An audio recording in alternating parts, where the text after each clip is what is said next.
Sorry. Yeah.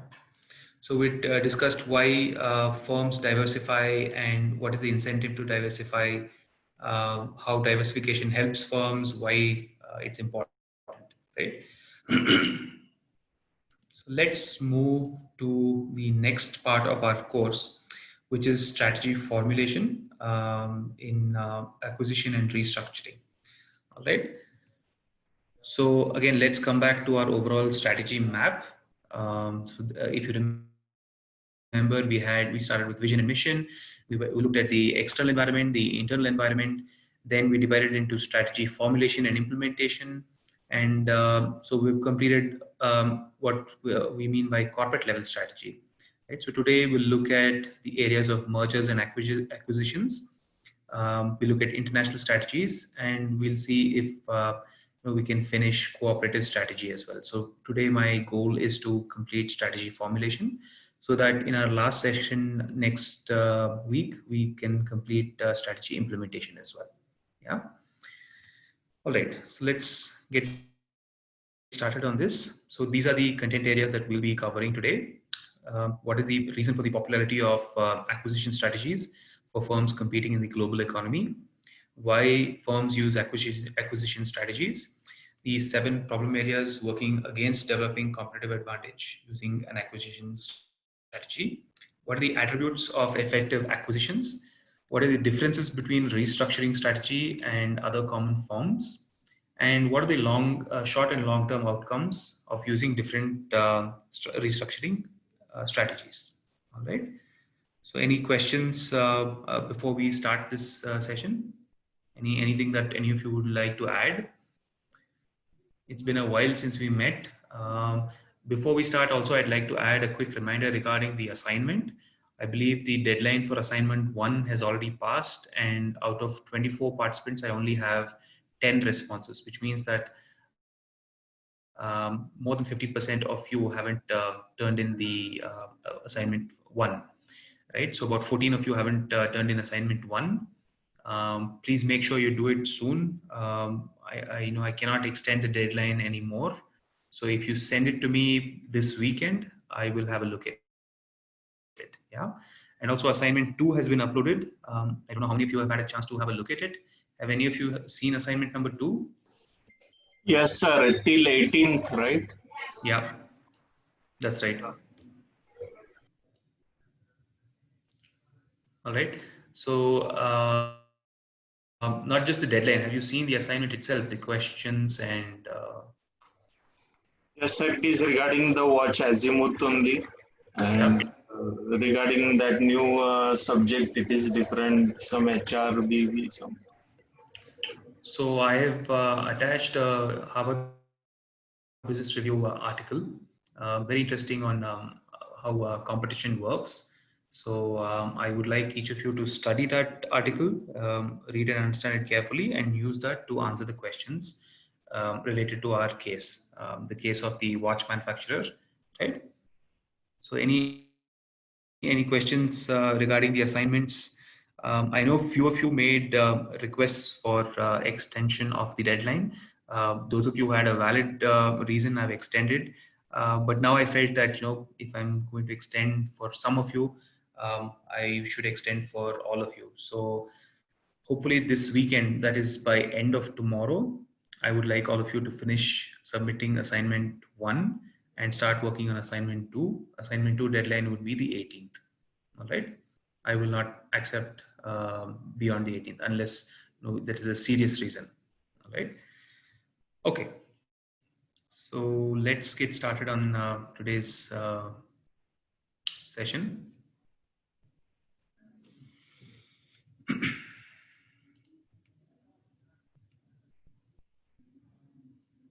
So what do you understand by mergers and acquisitions, right? These are terms that we hear quite commonly in the business world. The big merger has happened. So and so company acquired another company. What does this mean really?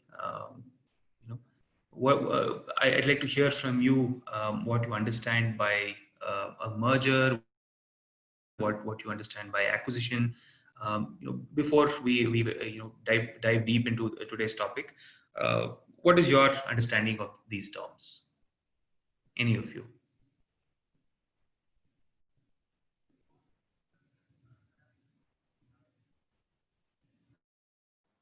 Just I I think want an one understanding of company is taken by another company. yeah. Sorry, I don't know who is speaking.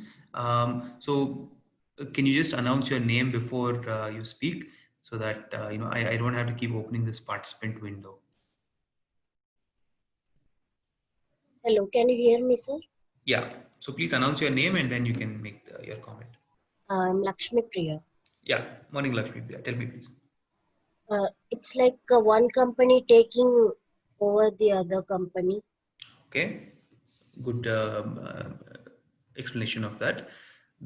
Is that a merger or an acquisition? Acquisition. Okay.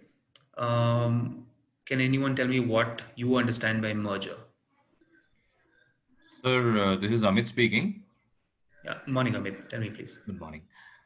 Sir, in case of merger, two entities merge together, considering the synergy in the business operations or the line of operations they find themselves, Mm-hmm. and they try to complement each other by forming a single entity, whereby the value or the positioning of both the partners are continued. I mean, both the organizations, people at key positions probably are continued based on the value proposition. And in case of acquisition, it's basically the complete ownership.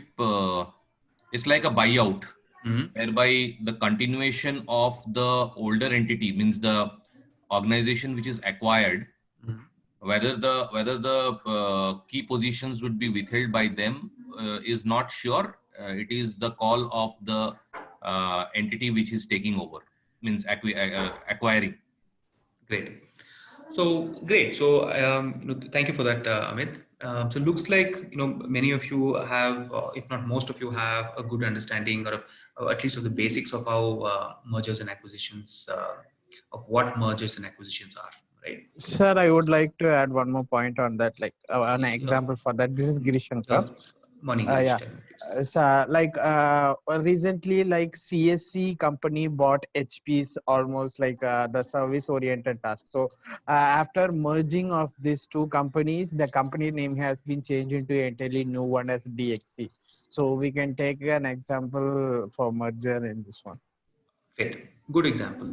So we'll be taking more examples during today's class. We'll take a lot of interesting examples and discuss mergers and acquisitions. Right.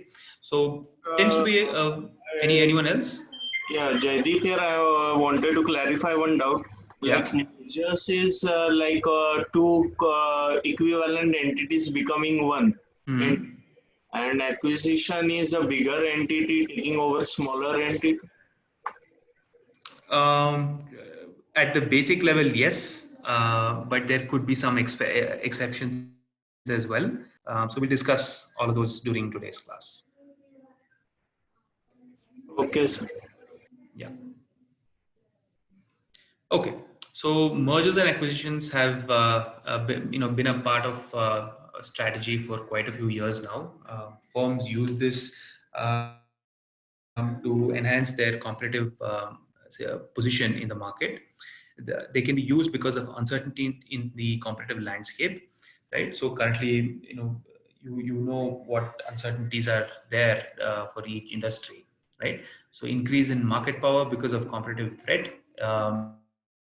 If a certain company is facing a competitive threat and they're not able to compete, what they do, they try to maybe the first strategy they would have is maybe borrow more money from their banks and try to compete with their rivals, right?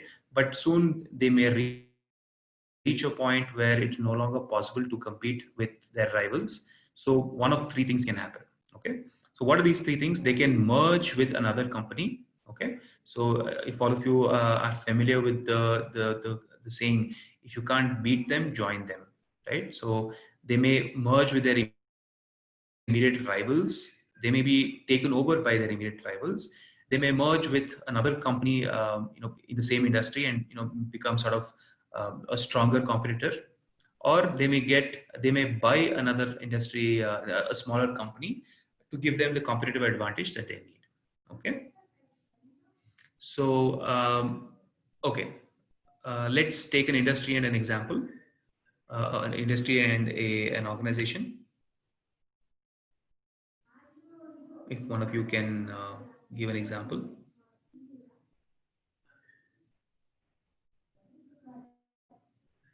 Any industry, any organization that you think is interesting. So Facebook took over WhatsApp. Yeah, great. So good example.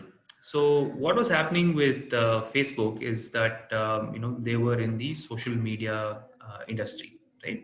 So you had a lot of competitors in the same thing, and what Facebook started doing was they started looking at what is the next thing that could be a threat to us, and where should we be playing next. For them, the finance part of it, I would like to believe, is not a huge problem, because they have enough resources, financial resources, financial strength to buy companies. So what they did was they started looking and identifying companies which might be suitable for their business. So if people are talking to each other on their platform, what else, what other space are people using to talk to each other, right? So amongst all the competitors, they found that WhatsApp was the best possible. And let's look at it from the perspective of WhatsApp as well, right? So they were this small company growing very quickly, very successful product, and at some point they would have to decide whether they want to continue by themselves or become part of a larger group. Okay, for them, the advantage of becoming a part of a larger group is that they could still maintain the identity that their company had, that their business still continued, and at the same time they were a safer space. There is no question of maybe another company will copy our business model and put us out of business, right? That sort of threat would be eliminated if they join a bigger organization, which is exactly what they did. They got bought out by Facebook, and they've managed to retain their business model. I don't know how many of you are aware, but they have a very strict business model of not having any advertisements as part of their platform, right? So you never have to pay to use WhatsApp. When they started, it started with do any one of you want to explain how WhatsApp started, what their business model was, how it has changed now? Do you want to?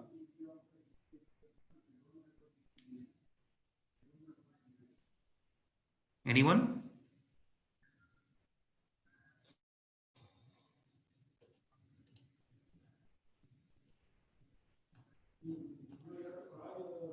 Okay.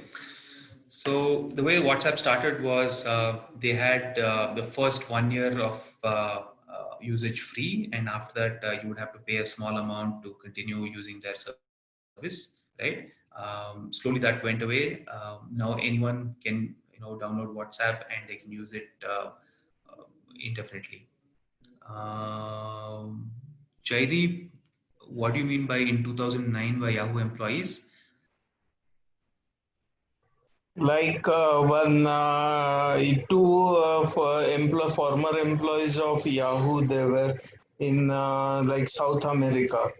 Okay. And, they were like going to join WhatsApp or like that, but they were rejected. Like that. So, I mean, did you just Google that up, or is this something that you know and remember? Because this is, half information, so it's not of much use to the discussion. I'm not able to connect what you're saying to our discussion. Yeah. Just I did not know how it started, and also Googled. Okay. Okay. Right. So I'm talking more about their business model. So for those of you who started using WhatsApp, in the early days, you remember that they had first 1 year free, and then you had to pay like a small amount to continue using WhatsApp, right? So after that, they got bought over by Facebook, by Facebook. They managed to keep this no advertisement policy. You still don't see any advertisements on WhatsApp. What they've done is they've extended WhatsApp to different kinds of users. So now you have business accounts. You can have WhatsApp groups. They've started introducing newer and newer concepts. They started offering video calls, and now I think the latest is they're trying to make WhatsApp a payment gateway, right?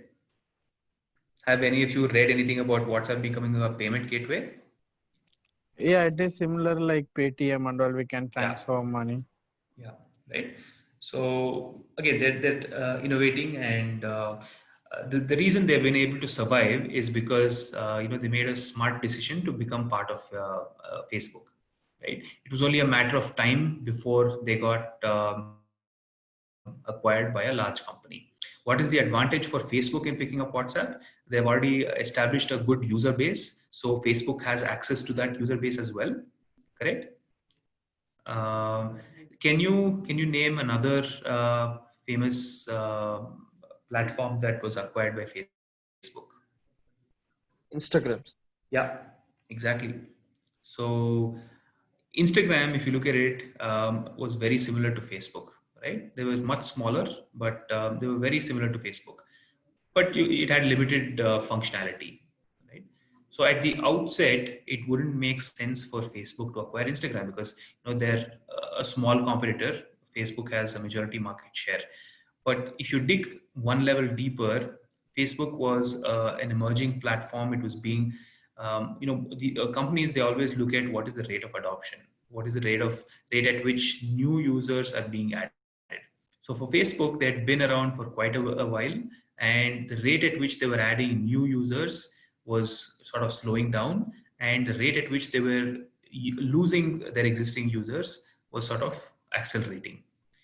So to supplement this, they wanted to bring in another platform, which was again adding users very quickly, and they could integrate it easily with their own platform, and they introduced WhatsApp, right? So now if you go on Instagram, you can connect it with your Facebook account, and if you post on Instagram, it will automatically get posted on Facebook, right? So they're able to integrate this into their organization. Okay. So what it does is mergers and acquisitions, they increase market power because of a competitive threat. So we took the example of Facebook and Instagram, or Facebook and WhatsApp, right?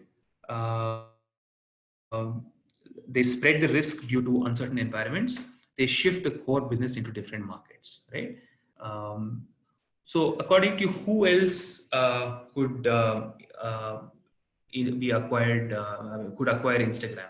What other platform do you think could acquire Instagram? Any of you? Twitter. Great, good example. Or Google. Google could have acquired them, correct? Think of who else could acquire Instagram.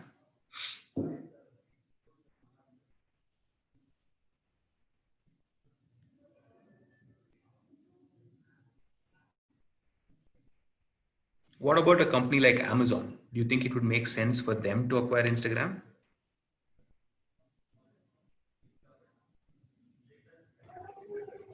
Not sure. Domains are different.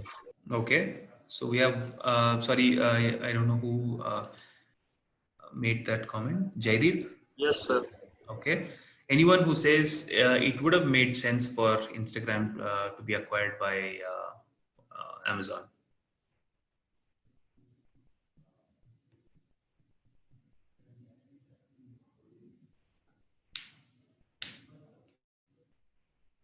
None of you think that it would have been a good idea for Amazon to acquire Instagram?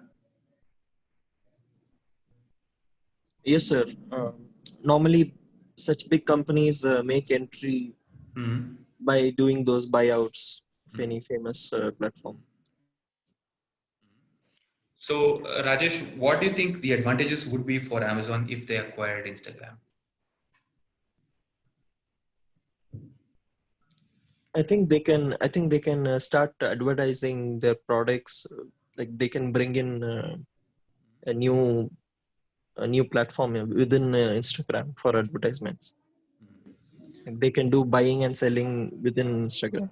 I think they were doing Exactly. it somewhere else also. Exactly. Right. So they're also already able to advertise better through a growing platform like Instagram. Yeah, even And I what think in Facebook also there is somewhere where you can shop. Yeah, exactly. So they brought it to Instagram also. So you can link it. You can link your product on an Instagram post, and if it's nice, someone likes to buy that product, they can instantly be directed to the buying platform, right? So for me, it would have made a lot of sense for Amazon to buy a platform like Instagram, right? But I mean, the way things went, Facebook picked them up. And the rest is history, like they say. Okay. So that I just made that point. Took that example because we were discussing shifting of core business into different markets, right? So Amazon's core business is online selling. So they would sort of that would be their first step into the social media segment as well, right? Um, Next, what is the intent? Increased firm's strategic competitiveness and value. The reality, however, is returns are close to zero. Okay. The reason they say returns are close to zero is because you don't, unlike buying a house, it's not the same as buying or acquiring a company or merging with a company, right? You don't get any instant return. It's not that one day you buy it and the next day you get return. You have to sort of. It's more like buying a farm or a piece of land and growing crops on it, right? You have to nurture it and you have to grow it in order to get returns. Okay, so we'll look at some formal definitions of these terms. A merger is when two firms agree to integrate on their operations on a relatively co-equal basis, right? Some of you have already mentioned this definition. An acquisition is where one firm buys a controlling 100% interest in another firm with the intent of making the acquired firm a subsidiary business within its portfolio. This again, many of you had said this. What is a takeover? A takeover is a special type of acquisition strategy wherein the target firm did not solicit the acquiring firm's bid. A hostile takeover is an unfriendly takeover that is unexpected and undesired by the target firm, right? So in many cases, there might be a company which is struggling. They're not able to, make profits. They're losing market share, but they still don't want to join another company. They don't want to merge. They don't want to be bought over. So in this case, what happens is something called a hostile takeover happens. We won't get into the technicalities of how hostile takeovers happen, how mergers, acquisitions are done.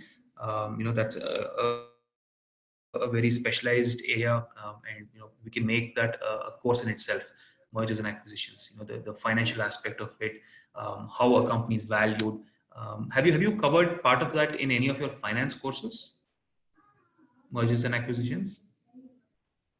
No, sir. Okay, so it's a relatively sort of specialized. Is there a finance specialization that was offered? Yes, I think so Yes, sir. from next Also in semester. Yeah, in term four, in the finance specialization, you might those of you who are interested can learn more about mergers and acquisitions and the financial aspects of it. Right, very interesting topic, very sort of complex. Needs a lot of time to understand. We won't go into that. Fine. So next we'll go into why firms use acquisition strategies as a source of market power, to include the size of the firm, resources, and capabilities to compete in the market and share of the market. This is fairly straightforward. To increase the market power, a firm could acquire or merge with another company. What is the What are horizontal acquisitions? Acquirer and acquired companies compete in the same industry. So McDonald's acquisition of Boston market. Um, Closer to home, we can say that Uber Eats being acquired by Zomato. Is that a fair comparison of a horizontal acquisition? Yes, sir. Okay. Then you have vertical acquisitions. Uh, how many of you remember vertical integration and horizontal integration? This is a concept that we discussed, in one of the earliest classes, and in the subsequent sessions also. Yes, sir. We are discussed. Do all of you remember discussing horizontal and vertical integration?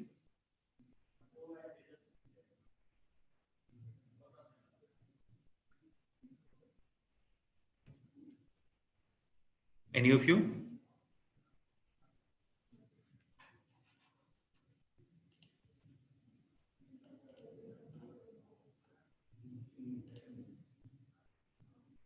None of you? Okay. So acquisitions usually tend to help with horizontal and vertical acquisitions, right? Either the company wants to grow horizontally, which means that in the same segment, or they want to acquire companies which play in a different segment, but immediately either before or after this company in the value chain. All right. Value So chain or supply chain, both. so value chain and supply chain are different things. I don't know if they can be used interchangeably. All right. Supply chain talks more about the logistics of aspect of an industry. Value chain talks about what is being done at each stage in an industry, from raw material to finished product. Okay. So vertical acquisitions, firm acquires a supplier or distributor of one or more of its goods or services, leads to additional controls over parts of the value chain. Here they take the example of Disney acquiring Fox Family worldwide. Um, any examples of vertical acquisitions that you can think of? Any of you?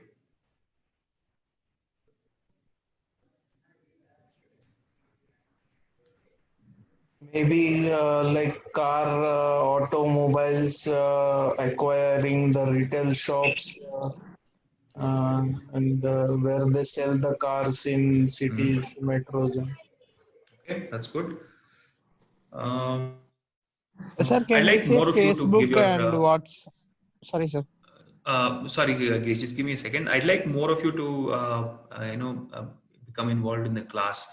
I hear a few of you giving inputs, which is it's nice. But I'd like more of you to get involved in this class. We have today's class and we have one more session. That's it. So if you'd like to give any inputs, now would be a good time. Like I've said from the very beginning, from the first session, if when you share your inputs and your perspectives, that's how the entire group gets to learn, right? Fine. Lakshmi Priya, thank you for your comment. Horizontal means Vodafone and Idea Network, they merged. Good example. Girish, you were saying? Facebook and WhatsApp acquisition, can we say that as a vertical one? I wouldn't say it's a vertical one. It's more of a horizontal acquisition because they sort But of play in same segment. maybe they both may be social media platforms, but both of them are totally different, right? One is a messaging platform, and one we have like totally like putting posts and those kind of things. So literally they are different, right? But in the end, it's a network of people sharing photos and posts with each other. Correct. Yes. So a vertical acquisition in this case would mean Facebook already has their own software engineers. Maybe if they acquired a software company, right, that writes code which makes these things possible, Mm-hmm. right? Um, that would be an example of vertical acquisition. Okay. Yeah. What you're saying, yes, to some extent, I could say it's vertical acquisition. But if you look at the value chain, do people use Facebook first and then use Instagram? Do they come one after the other? They don't, right? They can come parallelly. That's how you make that Yes. distinction. Okay. Yeah? Whereas, let's say, if you take the example of an automobile company, right? So they buy tires, or rather, they buy tires and put it onto their automobiles and then sell it, right? So, in order to make their automobile, they need other components. So, if they bought another company, a tire manufacturer, that would be a vertical acquisition, right? Are you able to distinguish between the two? Yeah, yes, sir. Good.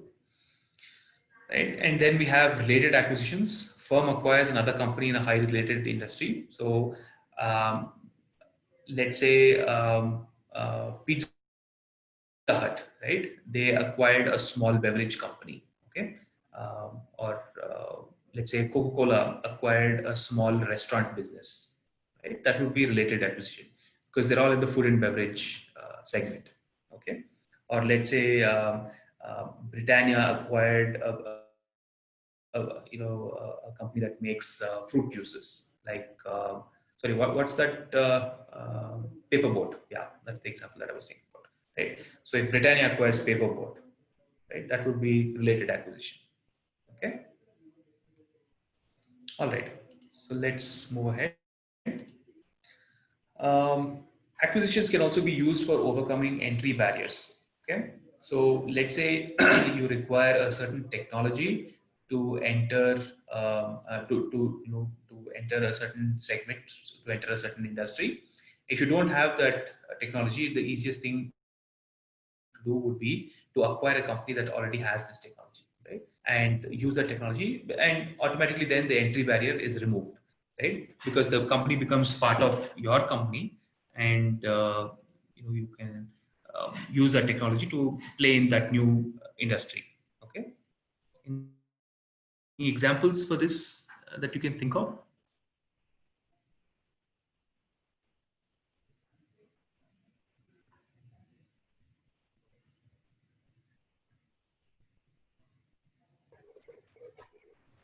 About headquarters in different countries, No. like Microsoft, Google. Okay, what about, can you expand a little bit more on that? They will have cross country, like headquarters in different countries, maybe in Asia, South America, Okay, Europe, Japan. Jaideep, I think you're missing the point here. I'm talking about overcoming entry barriers. So entry barriers are, barriers for a certain company to play in a certain industry, correct? So let's say Hyundai, they want to start making electric vehicles, right? So either they develop electric technology in-house, which would take many years and significant investment, or they can go out and look for a manufacturer of batteries, and they can buy that company, they can acquire that company, right? So there, the entry barrier is the technology used for electric batteries, and by acquiring a company, they've effectively reduced, lowered that entry barrier. Are you able to get this concept?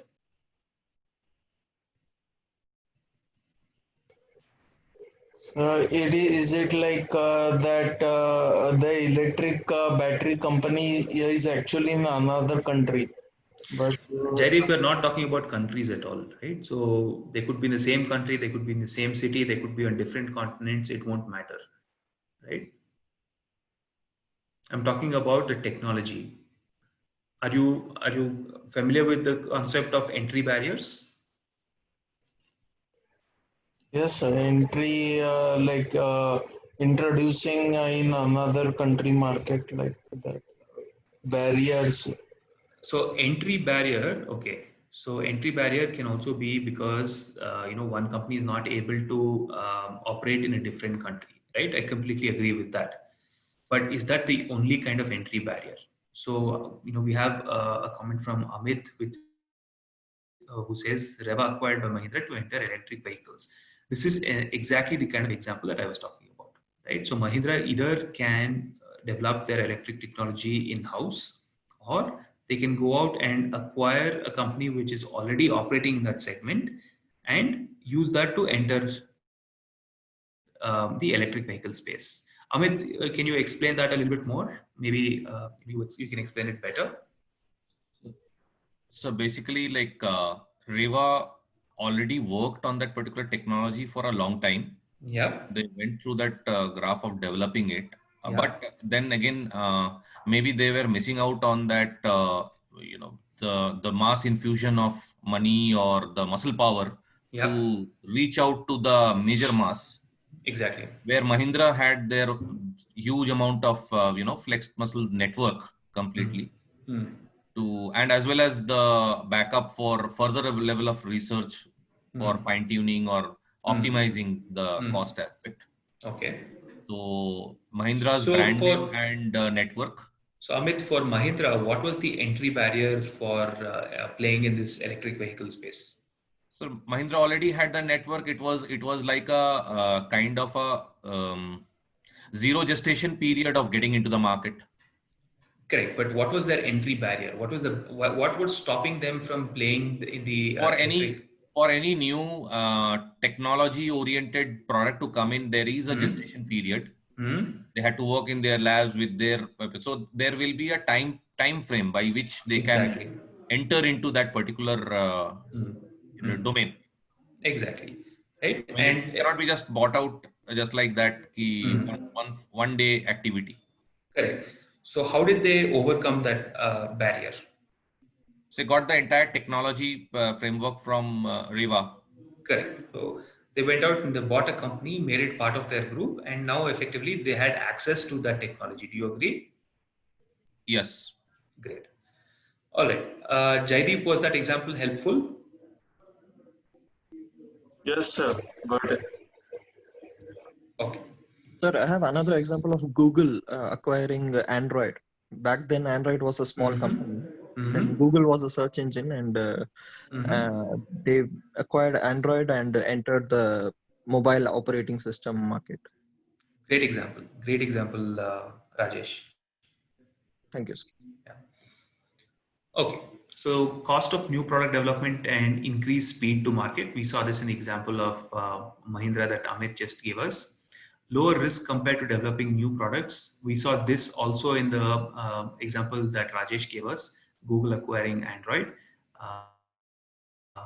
Where they needed a new product in the form of a mobile operating system, and they went out and acquired. For them, it was a lower risk option. Increased diversification. Of course, both these examples show us that. Reshaping firms' competitive advantage. I think this is also self-explanatory. Learning and developing new capabilities. I think this also we've seen in the examples that we've taken. Okay.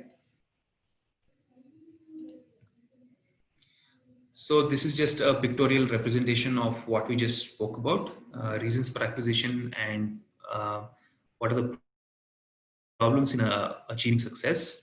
So you have to look at both sides of the coin. While an acquisition can give you increased market power, what are the challenges that come with it, right?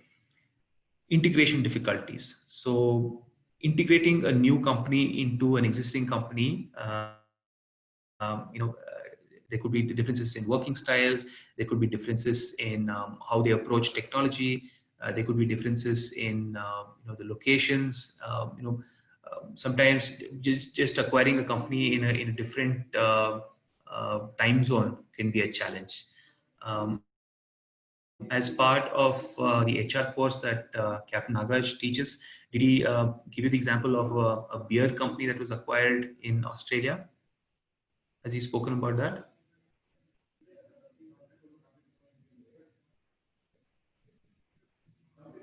Any of you do you recall that example? Okay. Inadequate evaluation of target. So when you acquire a company, you set a certain target for that company, right? It's not, you don't buy it because it's a nice company to have in your portfolio. you have to set a target for what performance you want out of that company. So the evaluation may be inadequate. You might misjudge what the company is capable of. Okay, large or extraordinary debt. So either you have to take on a huge debt to acquire another company, or the company that you're acquiring may already have a lot of debt themselves, right? Which means when you buy the company, the debt, you're also buying the debt, which means that you have to repay that debt now. Okay. Next is the inability to achieve synergy. So what if Facebook and Instagram were not able to identify and exploit any synergies, which means a common way of being successful, right? There many possibilities where that could happen. Next is too much diversification. There are companies where there are groups of companies where they're so diversified they don't they're not focused on any one area. This could also be an issue. Um, Next, a problem or issue could be managers could be overly focused just on acquiring. This is related to the previous point of too much diversification. So managers are just focused on the acquisition. They have no vision or foresight of what they're going to do with the company that they acquire. They just know that, okay, we're not playing in this segment. What can we do? There's a company that is up for acquisition. Let's go and acquire it, right? Just to focus on acquisition. Okay. The last problem could be too large, right? When how many of you? I hope all of you are familiar with the company Buy. So can you repeat that? Are all of you familiar with the company Bayer? Yes, sir. Bayer. Yeah. So they acquired a company called Monsanto, right? So it was more of a question of, are they becoming a monopoly in the market? Okay, as it is, there were very few large companies that in that segment, right? Industrial crop protection and pharmaceutical and that segment. Bayer merging with or acquiring Monsanto, it was such a huge deal that there's something called an antitrust law. Antitrust laws say that they discourage monopolies in an economy, in the economy. Why do they discourage monopoly? Because then anything that that one company who is the largest player says, that's what will work in the market, right? So right now in India, we're seeing that Reliance is starting to become more of a monopoly, right? In the telecom sector, are we able to see that situation? They're slowly trying to push out. Airtel is there, but they're giving stiff competition to Reliance.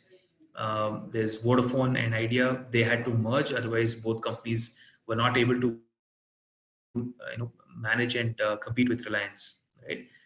But are you seeing how Reliance is slowly starting to achieve a monopoly situation, right? So antitrust laws will usually take care of this, saying that you cannot be a monopoly in a certain market. Um, let's say a company manufactures medicines for a very let's take the example of Cipla, right? If they came up with a vaccine for COVID, right, they would be a monopoly in that, right? And the government will immediately step in and say, okay, you cannot be a monopoly company in this. We will let you have a competitive advantage for maybe a few years, but after that, you cannot have that competitive advantage indefinitely. You cannot be too large. Okay. So Reliance is already a monopoly in the retail, for example. So Yeah. is no problem for the market. So that's what's happening, right? Right now, Reliance is offering a lot of cheap produce on a large scale, right? So they've achieved that monopoly, but whether they're able to continue that is the question. Usually, when these large companies have the financial resources, what they will do is they will first establish a monopoly situation, and then they will slowly start raising the prices. We saw this in the example of Uber and Ola. Okay, so what they did was in the segment of taxis, what they started doing was, especially with the airport taxis, there was a huge sort of pushback and resistance from the Airport Taxi Owners Association, because these two companies were slowly starting to dominate that space. Nobody else could play in that space, right? Okay. So we've seen these examples: integration difficulties, inadequate evaluation of target, large or extraordinary debt. We've seen this inability to achieve synergy, right? So what exactly is synergy? Value created by units exceeding the value of units working independently. Okay. So if you're familiar with the term more than the sum of its parts, right? So in a case where 1 plus 2 is not equal to 1 plus 1 is not equal to 2, but more than 2. Okay, then together they're able to do more than they would have been able to do independently. Okay, synergy is achieved when two firms' assets are complementary in unique ways and yields a difficult to understand or imitate competitive advantage. Okay. Too much diversification. We've talked about this as well. Diversified firms must process more information of greater diversity. So, they might not be able to focus on all their segments equally, as a result of which some of their segments might start to suffer. Okay. Managers focused overly on acquisitions, necessary activities within an acquisition strategy, the search for a viable acquisition candidates. These are the different steps in an acquisition strategy. Complete effective due diligence process.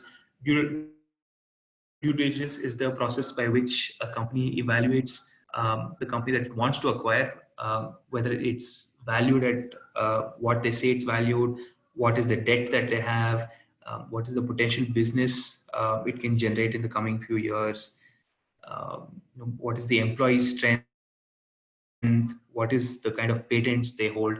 These are all the kind of things that they do in a due diligence process. Prepare for negotiations, managing the integration process after the acquisition, right?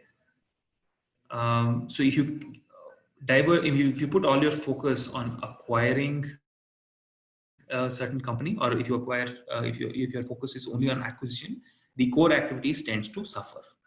Okay, and very few companies are able to manage this sort of highly diversified portfolio. Let's say Tata Group, for example, they have a highly diversified portfolio, yet they're able to sort of um, do justice to each one of their companies in their portfolio. Okay.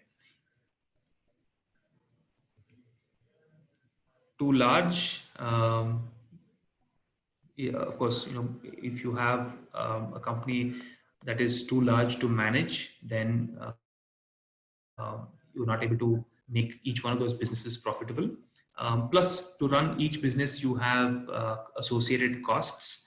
So if one business is doing well and the other business is not doing well, let's say you have two companies, um, you still have to support the business that is not doing well from the profits that the first company is making. Okay. So you're neither succeeding in A, nor are you succeeding in B. So what are the attributes of effective acquisitions? Complementary assets or resources, right? So it's a hallmark of companies which are successful, that they merge with or they acquire companies with complementary assets, something that they don't have and can add value to their own business, or assets or resources. So resources could mean certain technical skills, certain special personnel, special equipment, all of these. Friendly acquisitions facilitate integration of firms. If the acquisition is friendly, then the process of being integrated into the larger company is a smoother process, right? There is less resistance. In case of a hostile takeover, there might be some resistance in sharing the technology. I can't really think of any hostile takeovers in the recent past. Um, Any of you can think of any hostile takeovers in the recent past?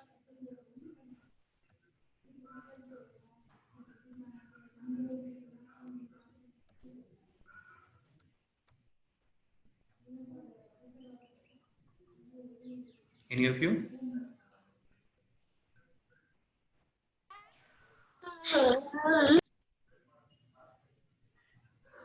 Anyone?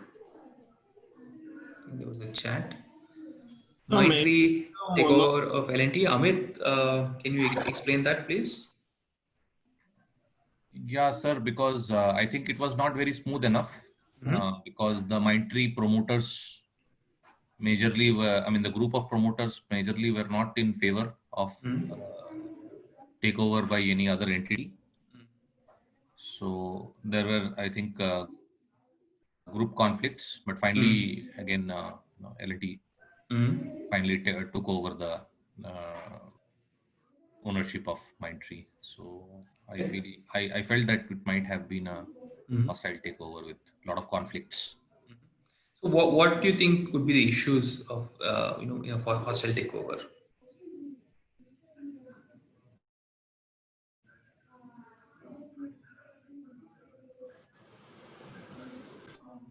There is no consensus in the acquired. I mean, in either side, it is not a consensus of the majority of the stakeholders not agreeing to the sellout. Correct. So what happens when there is no consensus?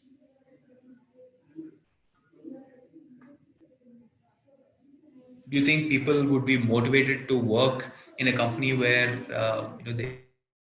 they don't want to be in?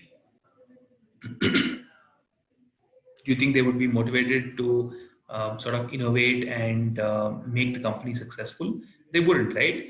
They wouldn't have the company's best interests at heart. So what happens is slowly they start working just because they're receiving a salary. There is no sort of intrinsic motivation to be in that company and do the work that they do. Okay, so it The doesn't have feeling to of ownership exactly. compromised or lost. Exactly. So that's a great way to put it. So the feeling of ownership, right? So when we go into work each day, we say that, okay, this is something that I do and I enjoy this and it's adding value in whatever small way to the entire organization, right? So, to sort of take an extreme example, even the person who, let's say, makes tea in the organization, right? So person's motivation would be that they go into work and they say that, okay, somewhere me making tea is helping increase the productivity of the organization, right? So they're motivated. Jaideep has a question. A monopoly in market can do hostile takeovers all the time. I don't understand that question, Jaideep. So you mean to say that a monopoly organization can start taking over everyone? Yes, for example, like Amazon is monopoly right now in different local markets. There might be new small ventures of online business, and Amazon can easily take over them without any negotiations. Okay. Possible. Also, another reason why monopolies are not preferred.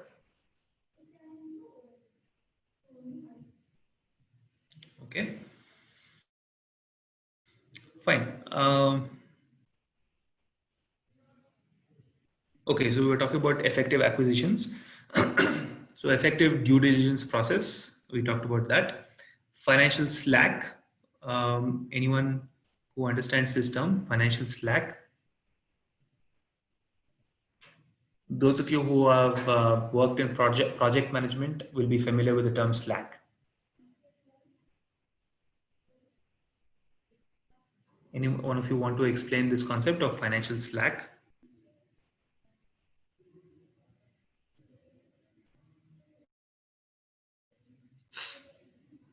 So basically what slack means is that there is some more room for expansion, right? So when a company is acquired, financial slack means that they could have been acquired for more, but they chose to be acquired. I mean, they chose to be acquired for less amount of money. So what happens to the remaining amount of money? It's reinvested into the same firm to increase its, let's say, innovation or productivity, or to keep the company going. Right. So that's what financial slack means. It means that there's some extra wriggle room in the company, in the transaction. Okay. Fine. So the next one is low debt position, because so a low debt position is suitable both for the company who is acquiring and the company which is being acquired. Okay. If the company that is acquiring has to take on a high debt situation, it's not really sustainable or feasible for that company. At the same time, the company that's being acquired, the due diligence process will will make it clear how much debt that they already have.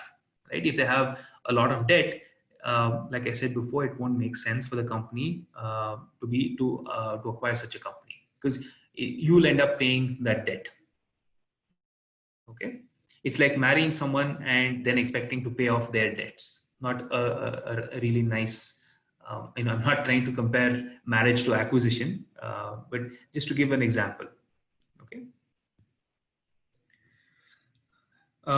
Innovation is easier in effective acquisitions, and there is flexibility and adaptability. Right. So very straightforward points.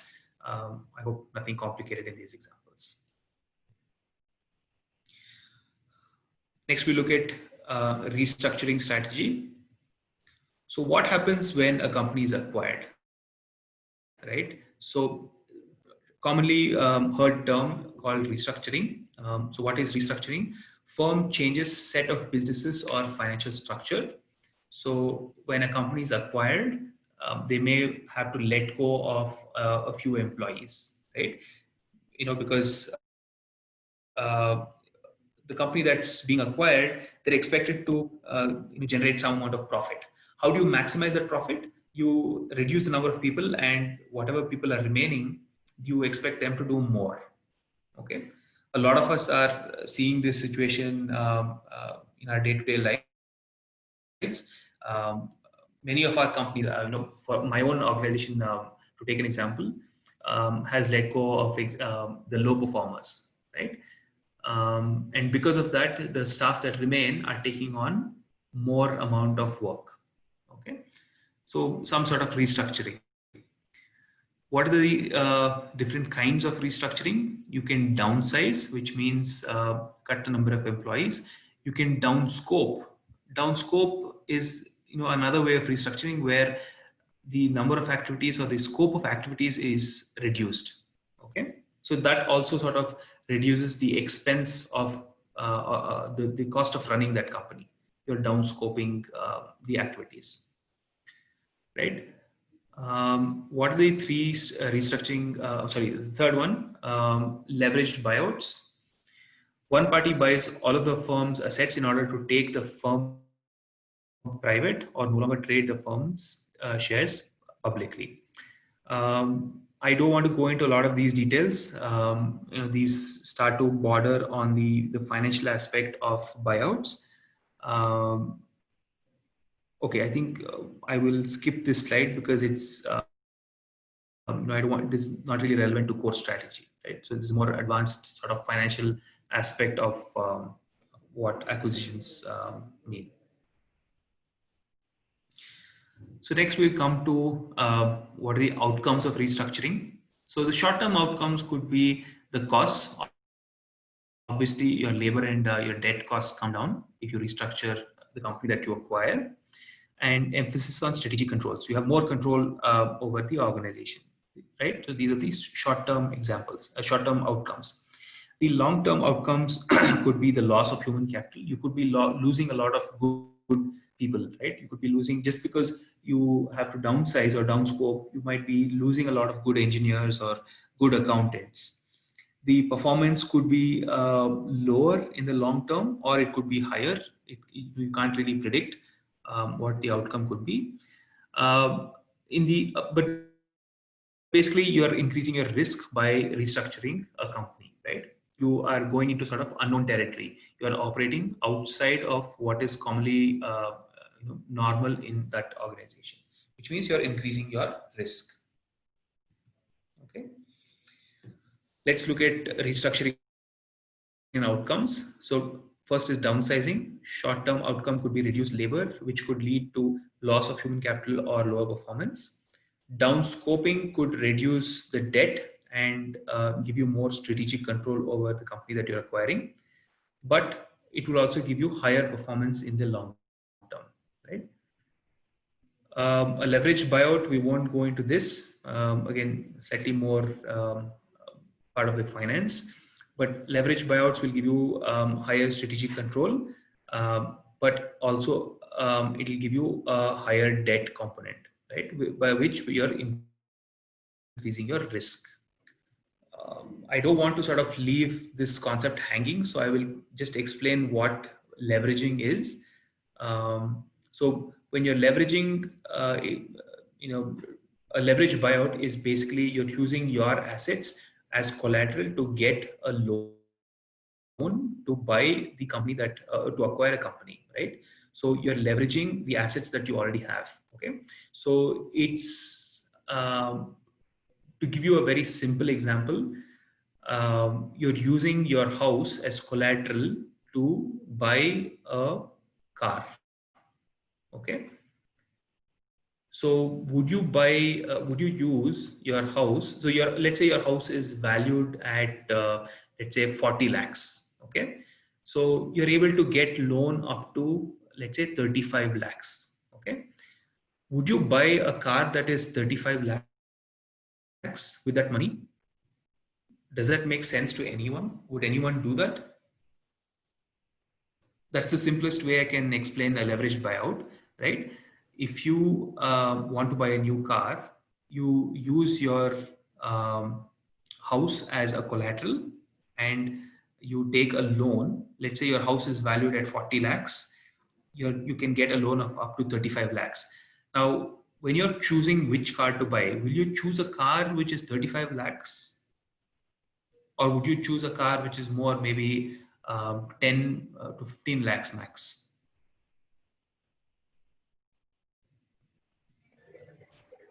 Normally 10-15 lakhs, but if the situation and requirements are different, then maybe 35.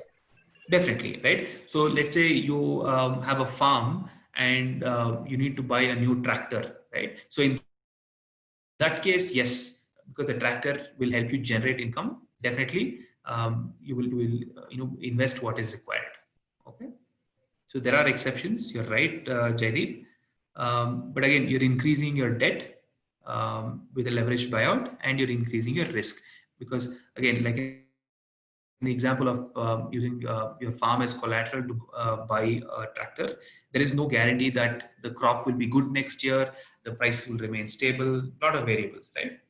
Basically, a higher risky situation. Okay. So, I mean, that I explained leveraged buyout in a very simple way. I didn't want to go into the financial details of a leveraged buyout. So, any questions, any thoughts on mergers and acquisitions?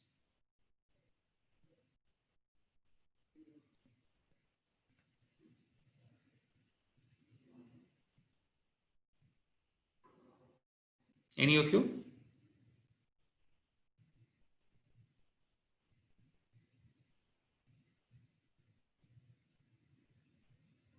No? No, sir, we are good. Okay, good. So I think that brings us to the end of chapter 7. You all like a short break before we go into the next part? Yes, sir. Yeah. So 10:50, maybe we take a break till 11. Does that sound fair? Okay, sir. Okay, sir. Good. Okay. So I'll see you all in about 10 minutes. Sure, sir.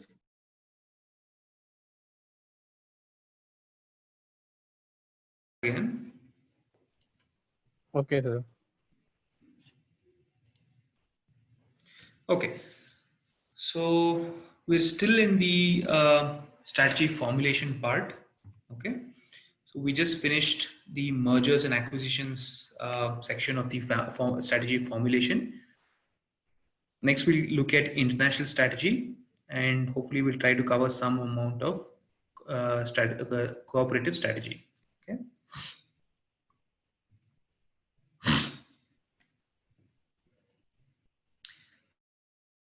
Fine. So we'll look at global strategy now or international strategy. These are the different content areas that we'll talk about in this section. What is traditional versus emerging motives to play at a global level? What are the four major benefits of international strategies? Four factors as basis for international business strategy. Three international corporate level strategies. What are the environmental factors affecting international strategy? Alternative models to entering international markets, effects of international diversification and on returns and innovation, and risks of international diversification. Okay, so everything associated with global strategy. Before we start this, any questions on the previous topic that we covered, mergers and acquisitions? Any thoughts? I'm sure you guys had some time to think about it now during your break. So anything that you'd like to add or any thoughts on that? Any of you?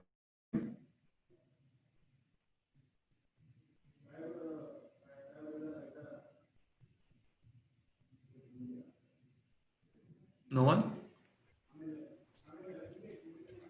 So just wondering, this global strategy will come also under global business specialization, for example. Some part of it, yes, but I'm not sure exactly what global business elective will do. Um,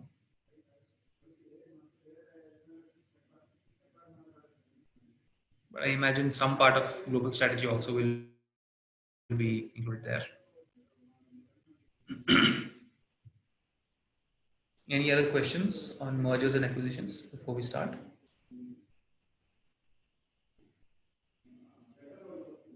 Okay.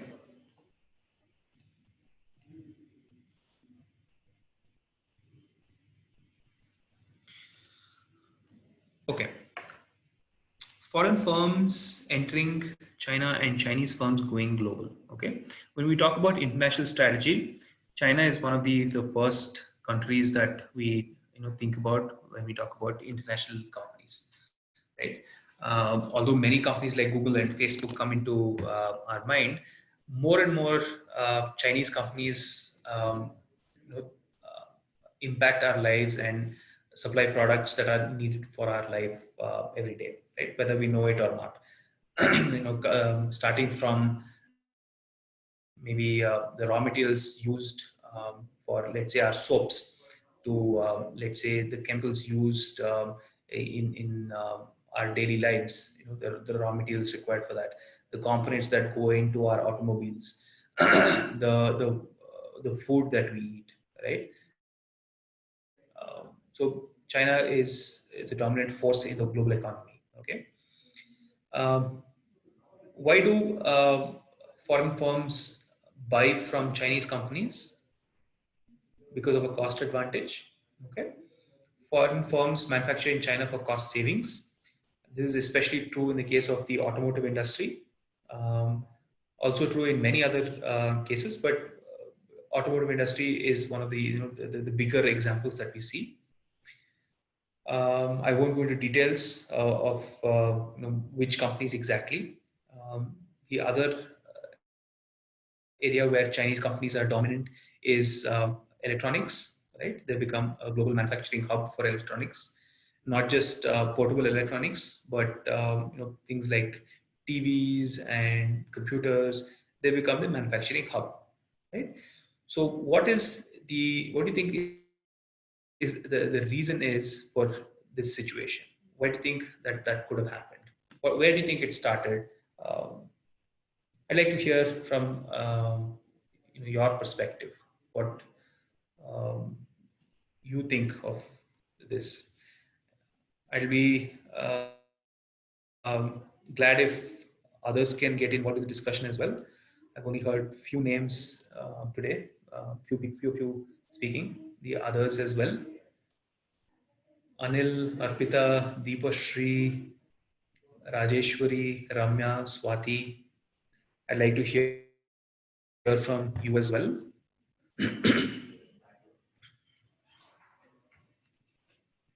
What are your thoughts on globalization, international strategy?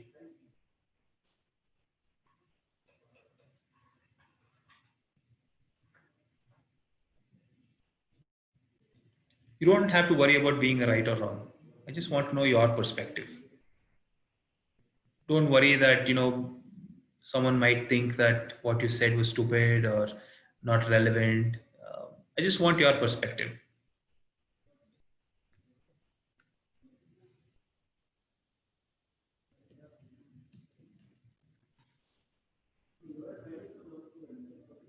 Anil, are you able to hear me?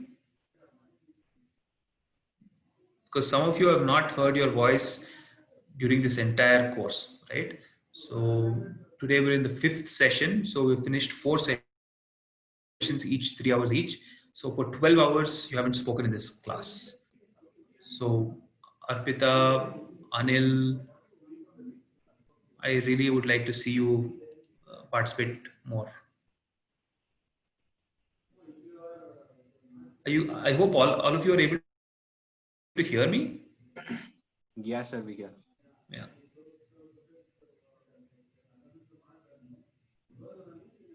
So Anil, what is your perspective on global strategy?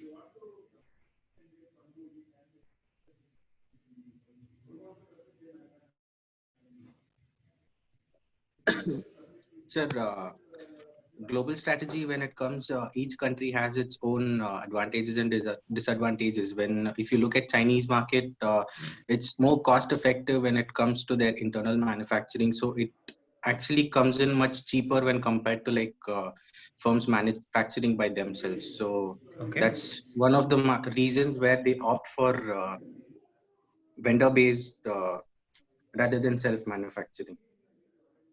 Okay. And why So do the you cost think factor. why do you think the cost factor is there in China?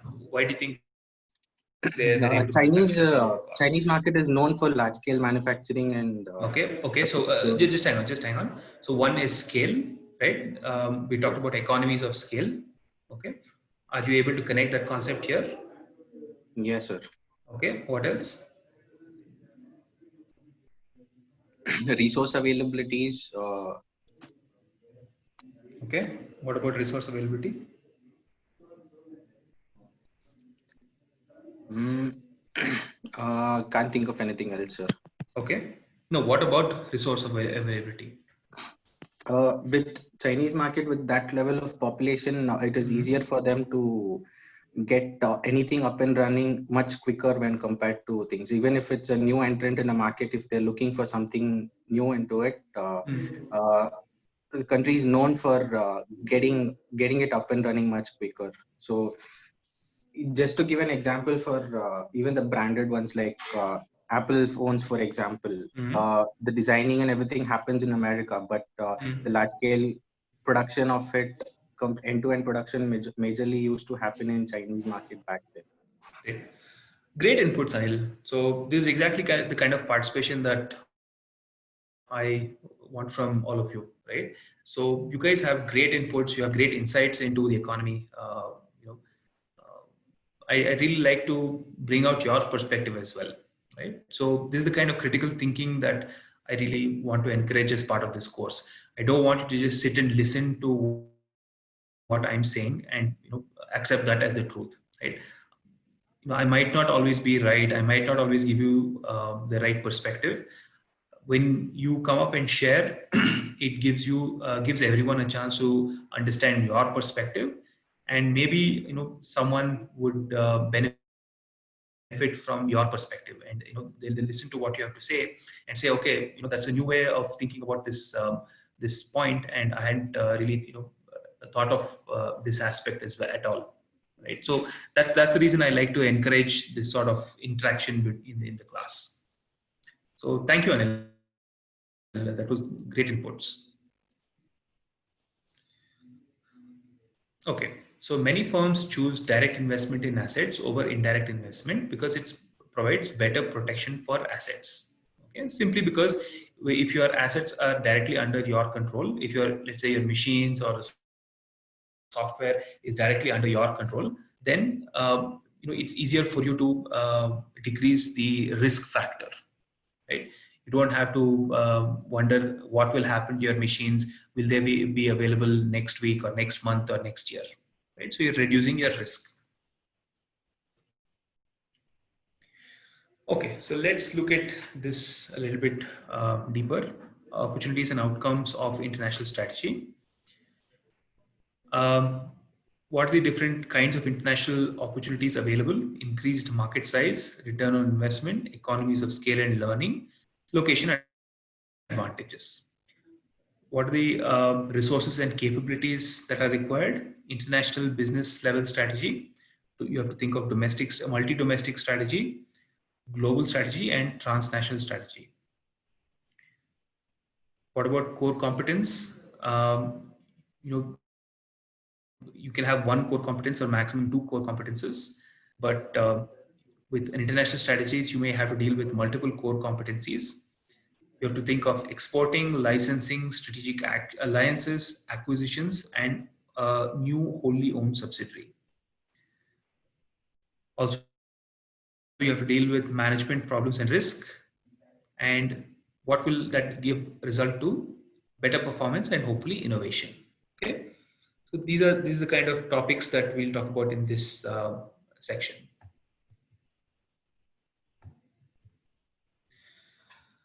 So what exactly is international strategy? Firm sells its goods or services outside the domestic market. So Jaideep, I think now the aspects of the countries that you were talking about earlier, now it would be more relevant. So yeah, reasons for an international strategy. International markets yield potential new opportunities. They have opportunities for diversification. Innovation occurs in home country market, especially in an advanced economy, and demand for product develops in other countries. So exports provided by domestic organization. Fine. So let's look at this a little bit more closely. Let's say you have a company that operates in India, right? And they manufacture a certain kind of product. After a point, one second, we have a chat that I didn't look at. Lakshmi Priya says, helps in diversity and expand the particular business. Exactly. Thank you for that, Lakshmi Priya. This is exactly the point I was going to tell now. So I was taking an example of a company that manufactures its products in India. Okay? After a certain point, the market reach has increased to such a level that you have reached most of the people who are likely to buy your products. Okay, what happens is after at that point you cannot charge whatever you want for your product. Okay, your as part of five forces, we talked about bargaining power of suppliers, bargaining power of sellers. You remember those points? All of you remember Porter's five forces? Right? Yes, sir. Okay. So what happens is your bargaining power of your buyers, the people who buy your product, starts increasing. Okay. They will say that everybody has your product, and why should we pay such a high price for your product? It might be a really specialized product, but it's so easily available in the market. Everybody has it. I want to buy it, but I'm not willing to pay a high price for it.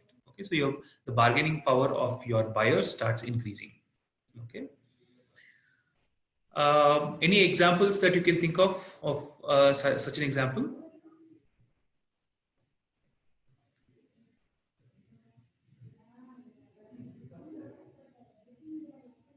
Okay, so I'll give an example. Are all of you familiar with the traditional handloom industries in India? Right? So the nice exquisite silk saris that are made in India, right? We've reached a point where everybody in the country has easy access to silk saris. Okay. Um, so the ladies in our group can correct me on this. I'm not a strategy expert on silk saris, but I will try to take this example. So what would a company let's say let's take Mysore silks. Okay, so what would a company like Mysore silks and saris want to do as part of their strategy? They would want to start selling their products in countries outside of India. Okay, I'm not saying that this is a huge market for silk saris outside of India, but what they would start doing is they would start looking at different geographies where they can expand and they could start building demand for their products. Okay. Would any of you like to take any other examples of such a product or a service?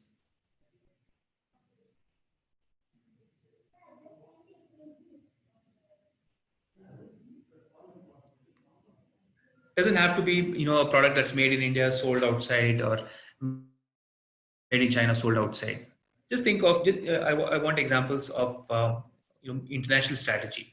Just examples that you can think of, preferably people who haven't answered before.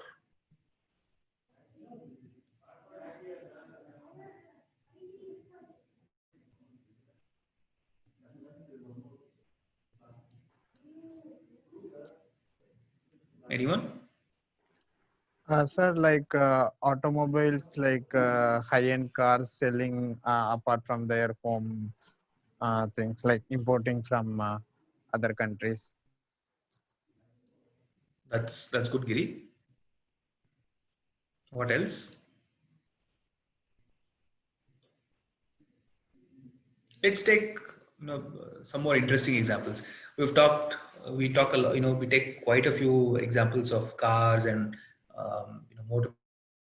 motorbikes and let's say electronics and software. We take these examples very often. I'd like more sort of interesting examples that you guys can bring.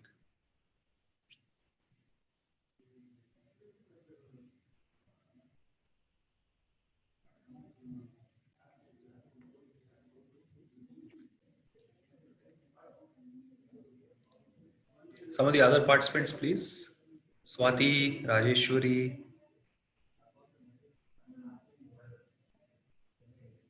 like either of you to Deepashri, Arpita, Aviral.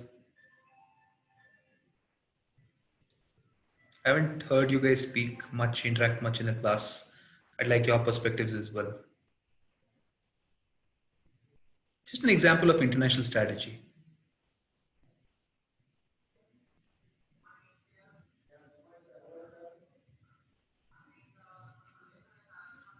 So when you don't speak, I can make a few different assumptions. One is what I'm saying.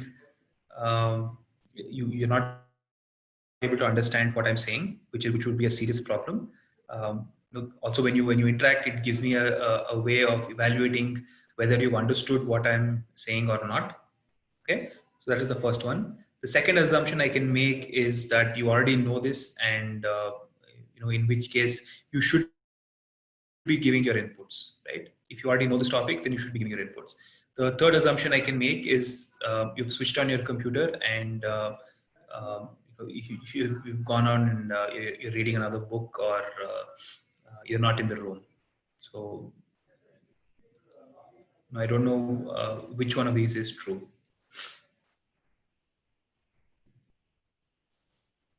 Okay. Amol says airline industry and international aviation services. Yes, that's a good example. So, if for those of you who remember how Kingfisher used to operate, they started by operating domestic flights, and then they went on to offer international flights. Fortunately, it didn't go too well for them. So yes, because they felt that they'd covered enough of their domestic market. They felt that they had to start running international routes as well. Arpita says Coca-Cola and Nestle. Yes. Okay. Lakshmi Priya says Amazon. Yes, Amazon is an interesting example because it's not really apparent what their international strategy is. When they started, operating, they were just selling books in the US, right? Also, in one small part of the US, and now they've grown into a global force. Okay, so definitely this is part of an international strategy. Um, Jaideep says McDonald's, KFC franchises globally. Yes, very right. Once they had saturated their local market, they started opening franchisees outside of the US as well. Um, Swati says iPhone. Rajeshwari also says KFC chicken. Good examples. So let's take the example of McDonald's, KFC, right? So Rajeshwari, can you tell us, why one is obviously, their local market is saturated, but why would they want to expand outside the US? If their local market, they're doing good business there, why would they want to go outside the US as well? Any thoughts on that, Rajeshwari?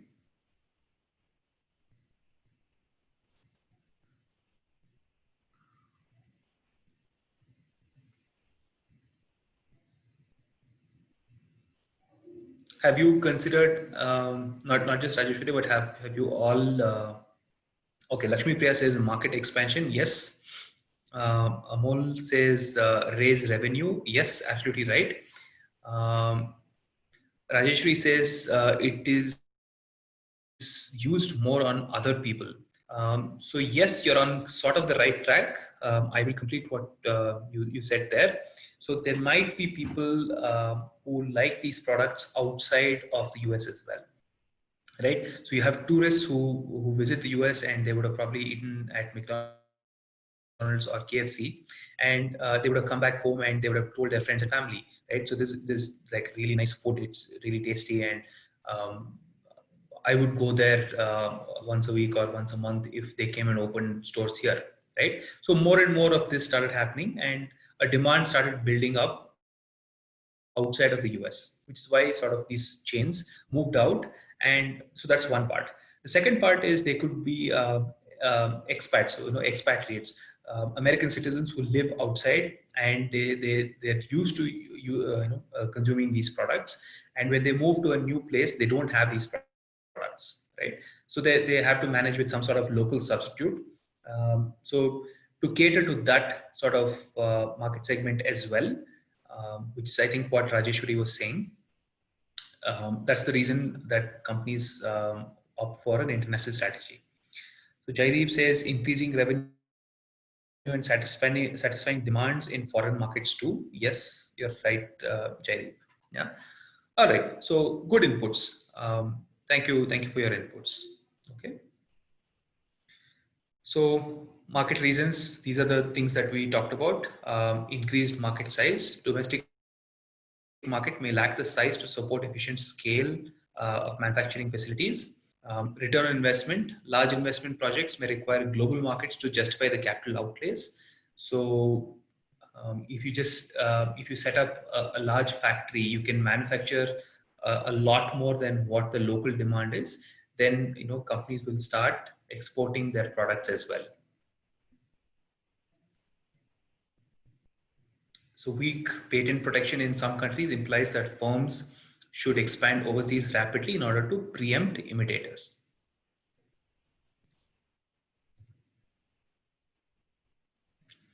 Economies of scale and learning. So this we have already talked about. Expanding size or scope of markets helps to achieve economies of scale. So by now, I hope the concept of economies of scale has become familiar with you. I hope we've been talking about this concept of economies of scale, economies of scope for the last 5 sessions now. I hope you'll use this concept in your assignment, in the second assignment. Um, I'm not really, I'm just trying to drop a hint as to what will make your assignment answers better. Okay, so So try to use these concepts while answering your assignment questions. That is really what I want to see, using the concepts that you've learned here in sort of a real world case. Costs are spread over a large sales base. Profit per unit is increased. Economies of scale. Okay. Location advantages. Low cost markets may aid in development of competitive advantage, achieve better access to critical resources. So critical resources could be raw materials, the labor that is required to manufacture these products, the key customers who buy these products, the energy, power, water, whatever is required to manufacture these products. Okay. That is the reason that an international strategy may offer location. The case for many companies for opting to manufacture in China and sell globally. Okay, classic example that many of you have given is the iPhone. Okay.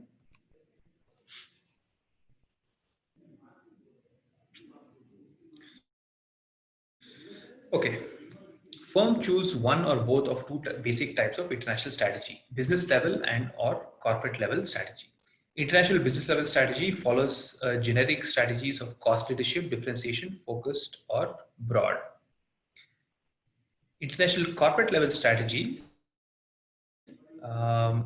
which means that home country usually has most of the important source of competitive advantage. So it could mean that the technology, the design, whatever that may be, the home country usually has this, and the country in which it's manufactures these products offers the cost advantage. Okay, so in relation to uh, this concept, any examples apart from iPhone where home country usually has the competitive advantage but the manufacturing is done outside? Any examples that you can think of?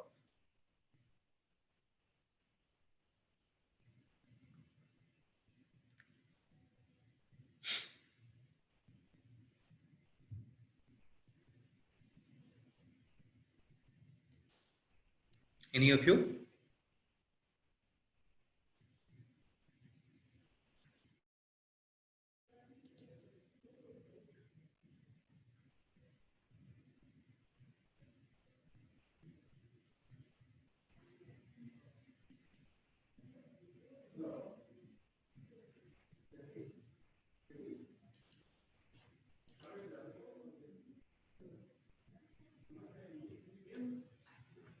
Do any of you ride bicycles? Bicycles have become quite popular in the last few years. Do any of you ride bicycles? No?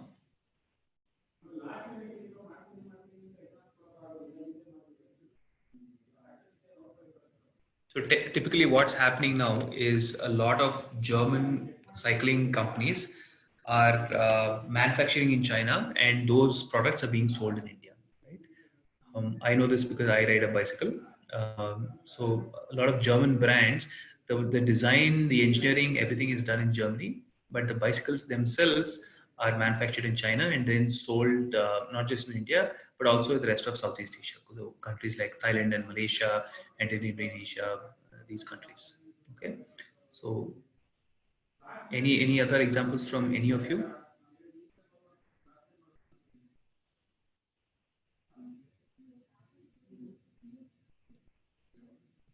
Nothing. Okay.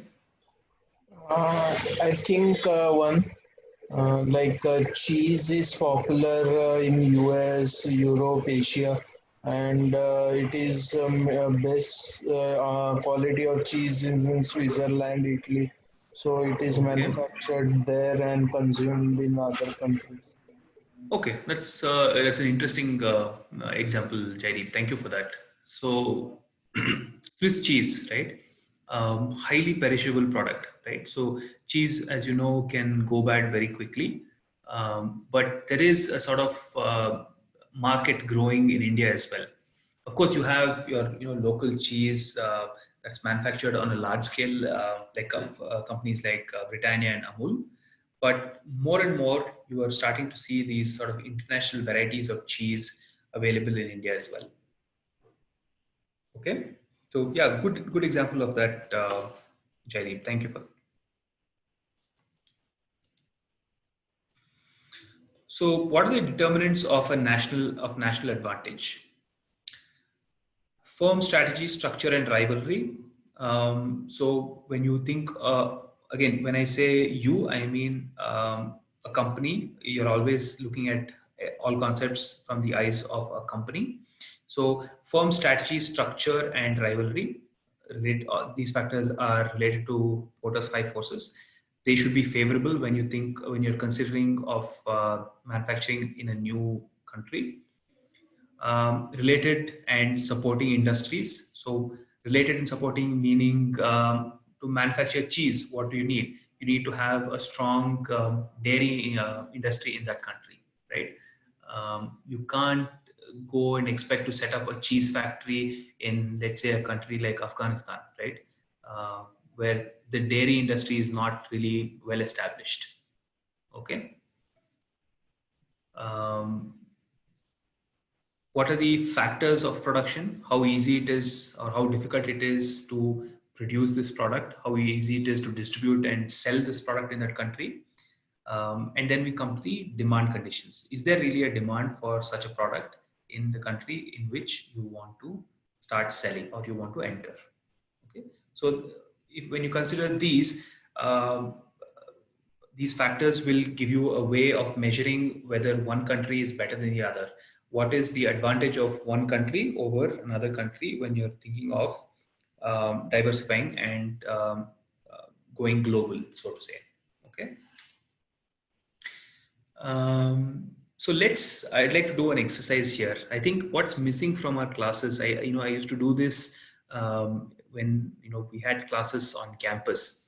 Unfortunately, I have not been able to do this, on our online classes, but let's try and do this exercise. Okay. Let's take a company and let's try and see, this is sort of a sort of like a mini case study you can think of. Okay. So I will give the company now, and I will expect you to come up with answers of this, for applying this concept. Okay. So the company that I like to choose is MTR, right? Are all of you familiar with MTR? Yes, sir. How many of you are not familiar with MTR?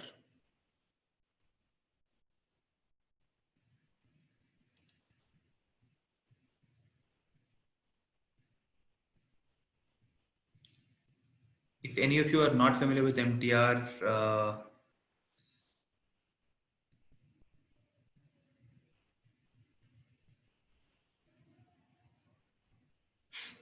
sorry, I missed a few chats there. Lakshmi Priya, you said Yulu. I don't know what that means. I don't know why you mentioned that. That was for the bike example, sir. Ah, okay. Okay, good.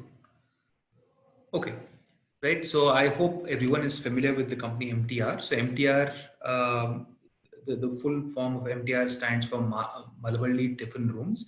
So it started as a small sort of restaurant in Bangalore, in the southern part of Bangalore, right? So even now it's very popular with a lot of the local residents and a lot of tourists. It's listed on many websites as one of the must-do things for people visiting Bangalore, right? So very traditional South Indian food. Okay, so that's the background of the company. So they started growing really well, and they had a lot of cash reserves that they wanted to do something more with their business. So they started manufacturing products that people could buy and take home as well, right? So things like sweets and mixtures. So they started making these, and then that business did so well that it grew really well, and they started exporting pickles to the US and outside of India. That business started doing really well, and that business was acquired by I don't remember if it was a Danish or a Swedish or a Finnish firm, but one of these Nordic companies. If one of you can do a Google search, I'll be grateful. So one of these, they got acquired by a large international company, and that business has done really well. Okay, so let's say that MTR is evaluating entering. They have two options. Okay, one is South Africa, and the second is Malaysia. Okay, so I'd like you to use this concept, determinants of national advantage, to evaluate and tell me which would be a better option and why. Okay, I expect that some of you will say South Africa, some of you will say Malaysia, but there's no right or wrong answer here. There's a sort of hypothetical exercise that we're doing. Just apply this concept of what are the determinants of national advantage, and I want you to present your perspective as to why one is better than the other. So that company is Oracle, I believe, not big company. Yeah. All right. Thank you for that.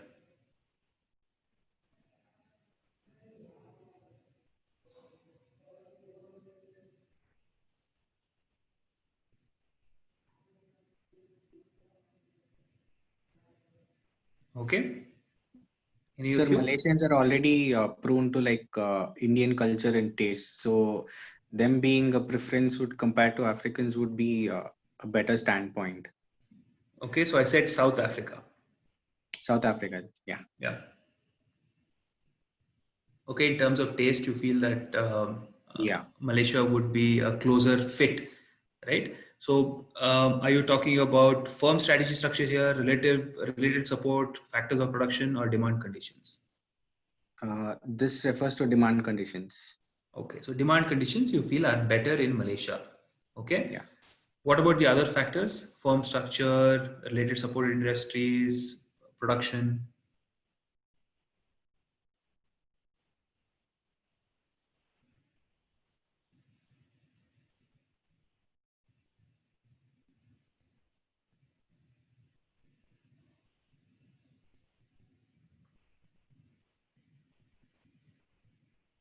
Anyone else?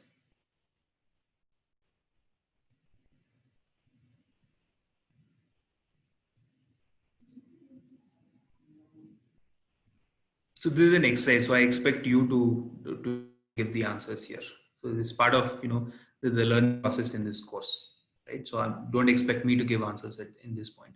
If we can't have any answers, no discussions, then I'm just going to simply move to the next concept.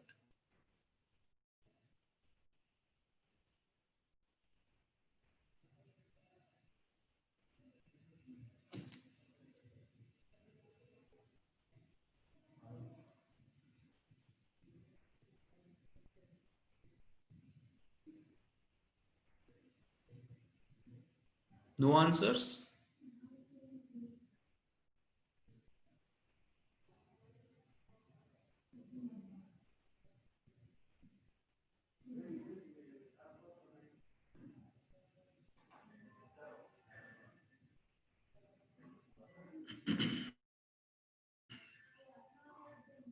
Okay, so if we have no answers on that, then we close the exercise.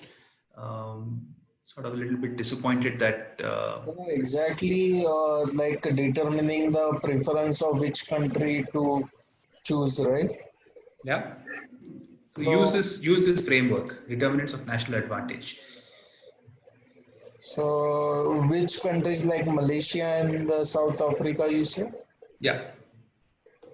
So, okay, many human resources, capital resources, knowledge resources, these factors we'll have to consider.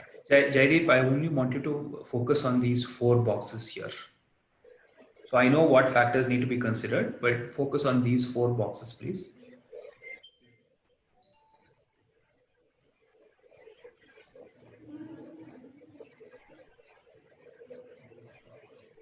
Just take one of these boxes. So factors of production.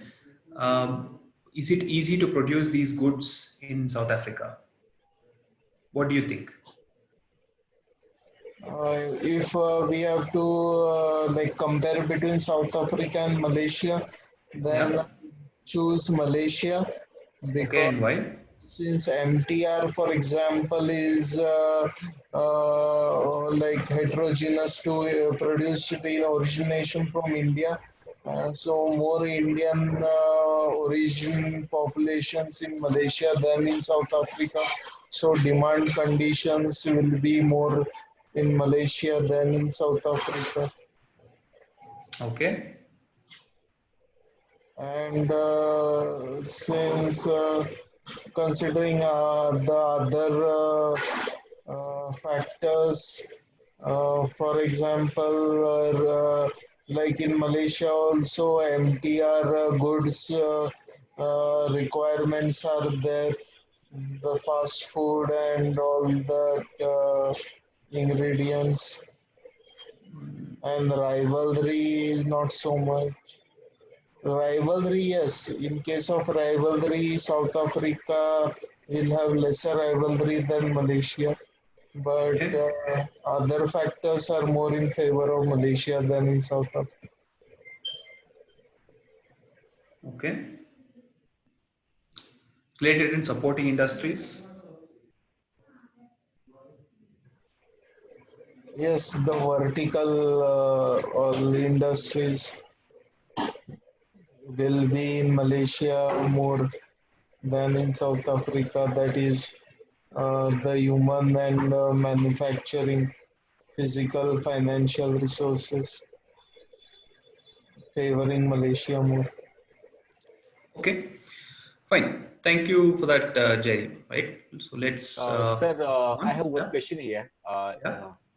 Yeah. Yeah. If Go we ahead, if we Amol. can if we consider these four sections, Mm-hmm. so the country's GDP, population density, Hmm. like this also we should consider, or means these factors also to be considered in this. Sure. Okay, So fine. that part will come under the demand conditions. Demand conditions. Yeah. Okay, okay. And factors production means geographical condition and resources and labor availability, right? Factors production. Resources. What are the import duties? Okay, okay. Means government policies and all this. Government policies. Okay, okay. How easy, And if you manufacture there and you want to export from there, how easy is it? These are the okay, factors. okay. Got it, sir. Thank you. Yeah. All right. So international corporate level strategies. So here on the x-axis, you have the need for local responsiveness, and the y you have need for global integration. Okay. So you have three different corporate level strategies. You have global strategy, you have transnational strategy, and you have multi-domestic strategy. Okay. So let's look at this a little bit in detail. When the need for local responsiveness is high, but the need for global integration is low, you would have a multi-domestic strategy. Okay. So local responsiveness, meaning you have to adapt to local conditions more, and global integration means there is less of a need to maintain uniformity across all the companies in the group. Okay, so an example of this would be, let's say, McDonald's or KFC. If you walk into McDonald's, you will have a different localized sort of version of their burgers in each country that you go to, right? So, so in India, you will find a vegetarian option of what would be a typically a meat-based burger elsewhere. Okay, maybe if you went to let's say Germany, and you would find probably a less spicy version of the same product. Okay, so that's what you would call a multi-domestic strategy, right? So you're playing in multiple countries and you have to adapt to the local conditions in each of these. Now, next you have the need for local responsiveness is low, but need for global integration is high. So if you take a company like Apple, right, they don't have the need to customize their product, adapt or adopt their product to local conditions, right? An iPhone is an iPhone, right? But they need to maintain a globally integrated supply chain. Okay, so they would adopt a global strategy where they manufacture in one location. The products are designed in location, and then it's shipped to everywhere else in the world. Okay. But when you have both of these factors combined, right? So you have a need for local responsiveness, and you have a need for global integration. You will have companies like Nestle. Okay, you will see that Nestle will have localized products, and you will have also it's part of their global chain. So let's take the example of Ferrero Rocher chocolates, the round golden sphere chocolates that you see. So what Ferrero Rocher has done in India is they realized that the competition they were facing are from laddus. Okay, so they decided to pitch Ferrero Rocher products as an equivalent of a laddu, and they started making localized flavors as well. Okay, it's not not everybody has heard of it, but this is something that they had to do for a multi-domestic strategy. But they kept to their global integration. They made sure that this product fit in their global portfolio. Okay, similar thing can be seen in terms of biscuits. So you will have Oreo biscuits which are sold in India. They taste slightly differently from what you would say taste Oreo biscuits in let's say somewhere in Malaysia or let's say in Germany. Okay, so there you would have to adopt a transnational strategy, which means that you have to adapt to local conditions as well as integrate it to your overall global product portfolio.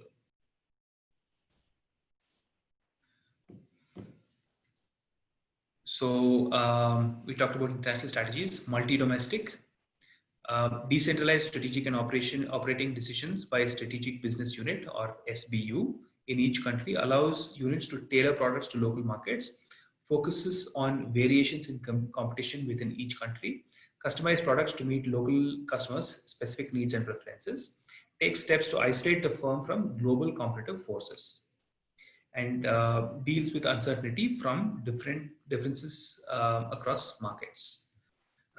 A global strategy, by comparison, leads to firm offering standardized products across country markets, with the competitive strategy being dictated by the home office. So we took the example of the iPhone, emphasizes on economies of scale. These sort of strategies are facilitated by improved global reporting standards. So the accounting structure is same whether you take Apple phones sold in India or in Africa or in South America or in North America, right? So they have a common standard that they follow. Strategic and operating decisions are centralized at home office. So of course, Apple out of California, they make these decisions in a global strategy. Involves interdependent strategic business units operating in each country. This you can also extend this example for Samsung. You will find Samsung in India. You will find Lenovo in India. You will find Samsung operating in South Africa. You can Africa. You can find Samsung in South America. Okay, but they're all operating in collaboration with each other. Okay. Home office attempts to achieve integration across SBUs, adding management complexity, produces lower risk, is less responsive to local market opportunities. So you won't find iPhones being customized just for the Indian market. Okay. Offers less effective learning processes, pressure to conform and standardize. Right. So the focus is more on offering a standardized solution for different geographies. So the most amount of customization or change in the product you'll see is the software can be changed to suit the local language. Okay, so apart from that, you won't see a lot of changes. So the third is transnational that we talked about. Firm seeks to achieve both global efficiency and local responsiveness. We looked at the example of companies like, let's say, Nestle. Requires both global coordination and local flexibility with this strategy or structure combination. It is challenging because, but becoming increasingly necessary to compete in international markets. Growing number of global competitors heightens need to keep costs down, while greater information flow and desire for specialized products pressures firms to differentiate and even customize products nonetheless. Okay, so next we look at what are the environmental trends affecting international strategy. Transnational strategies are hard to implement, so you would really need to have a strong financial base to have a transnational strategy.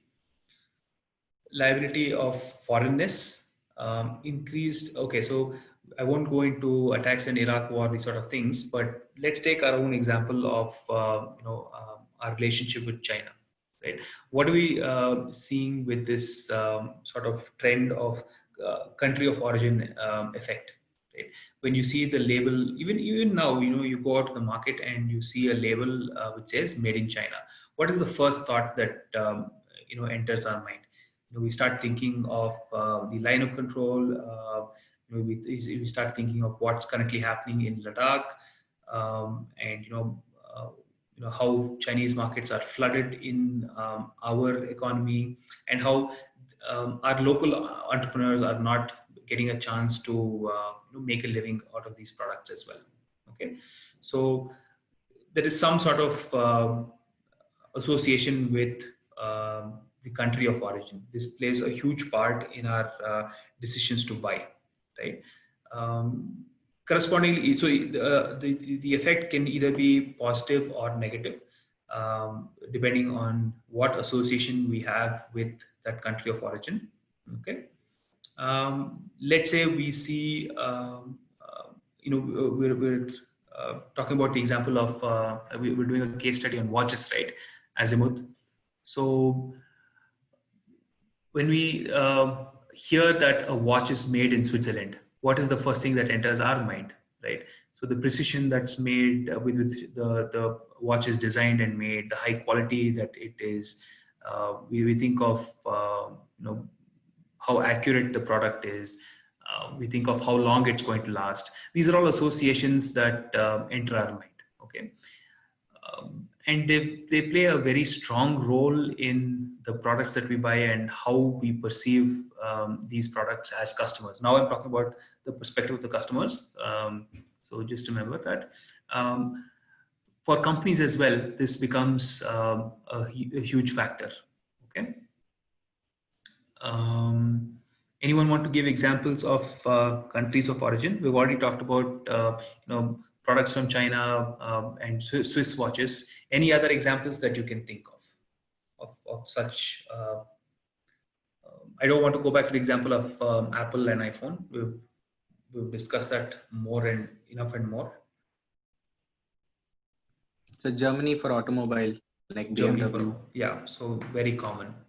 Right. So we think of automobiles made in Germany. We think of either BMW or Mercedes or Audi, and we say that, okay, they make really high quality cars, very sturdy. To some extent, now also Volkswagen. Right. So these are the sort of attributes that we associate to products made in these countries. But the truth of the matter is, these cars are not made in one place. The headquarters may be in one country, but they're manufactured locally, right? With inputs from a lot of different countries. Maybe the engine comes from the Czech Republic. Maybe the steel parts are made in a different country. Maybe the rubber parts come from a different country. Okay, so by and by, in the last few decades, you can't say that a product is from a certain place only, right? It could mean that the product is designed and engineered in a certain place, but where it's made could be in a completely different place. Okay, so nonetheless, for organizations, this plays a huge role. Okay. So, sir, can we consider in a generic way spices from India or dates from Middle East? Yes, definitely. Yeah. We have good examples. Some more comments. Jaideep says, quads, a brand value signaling an elite in customer minds. Jaideep, sorry, I don't understand that. Yeah, that was when we were talking about Swiss watches made in Switzerland. Okay. So quads, like a Swiss watch, if we see someone wearing that quads watch, the others will assume he is an elite rich man. Okay. Okay. Okay, good. Also, you said that Italian origin pizza outlet. Very true. So, just because pizza is traditionally from Italy, we assume that Italians make it best, right? And okay, Amol says Nike. Amol, can you explain that further, please?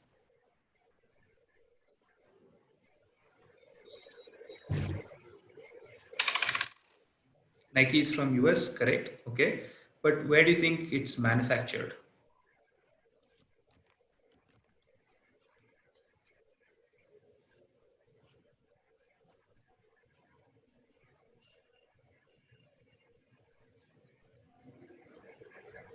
Amol, if you're able to unmute and speak, maybe that would be better. But if you're not able to, then no problem.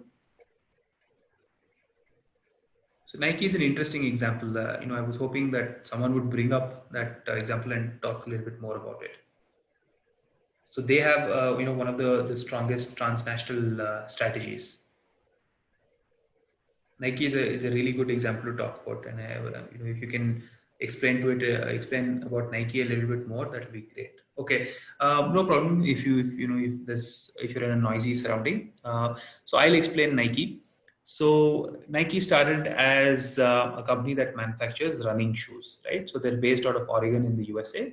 So they manufacture running shoes, and slowly they started expanding into different sports, and they really started going global with their basketball shoes. Okay, so it started sometime in the mid 90s. They really grew with their basketball shoes, and they became a global brand.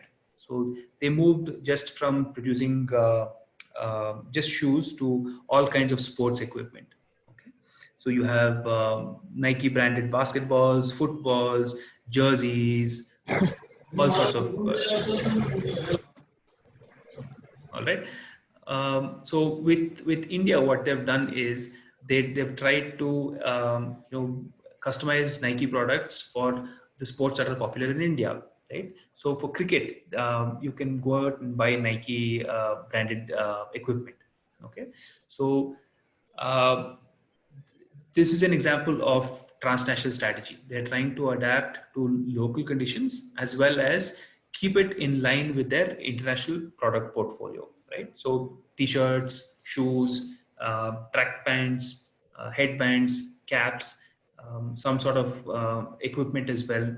They're trying to produce under their own label. Okay, so Nike was a good example. Thank you for that, Amol. Pizza from Italy, again, great example, Jaideep. Thank you for that. Okay, so liability of foreignness. So it can either be a liability or an asset. The foreignness. So let's say, okay, let's not go into an example for that. Regionalization, focus to a particular region of the world. So this again, I don't remember who exactly gave the example of spices from India and dates from the Middle East. Sorry, I don't know who that Yeah, was. Rajesh. Rajesh. So again, thank you for that. So regionalization. So what are the implications of a product from a certain region?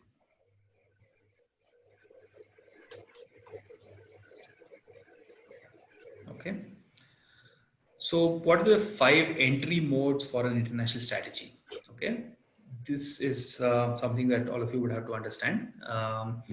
You can look at exporting, you can look at licensing, you can look at strategic alliances, you can look at acquisitions, or you can look at new wholly owned subsidiary in a new country. Okay. So these are the 5 modes in which a company can enter a new geography or start to play internationally. Okay, so far we've seen the reasons of why it is important to play internationally, what advantages it offers, what are the sort of pitfalls, what are the risks that are associated with an international strategy. Now we actually come to what are the actual entry modes for an international strategy. Okay, so let's explore these one by one. First is exporting. Okay, so this is the simplest option. You can design iPhones in the US, you can manufacture iPhones in the US, and you export to everywhere else. Exporting involves low expense to establish operations in host country. You don't have to sort of set up a huge manufacturing plant to manufacture in a new country. You just export to that country. You may need a small sort of chain of stores to sell your product in the new country. You need to establish a small distribution network. Okay. Often involves contractual agreements. You maybe sign a contract with local companies to sell your products. Involves high transportation costs. So this is one of the major sort of factors in international strategy. You have to consider the transportation costs. When the transportation costs are too high, then it doesn't make sense to export anymore. It probably makes more sense to manufacture locally. Okay, so this is something that you have to keep in mind when you're thinking of exporting. May have some tariffs imposed. So tariffs means tax. Um, so you have to consider how much tax is going to be added for a certain product. Have we talked about the example of Harley Davidson motorcycles being sold in India?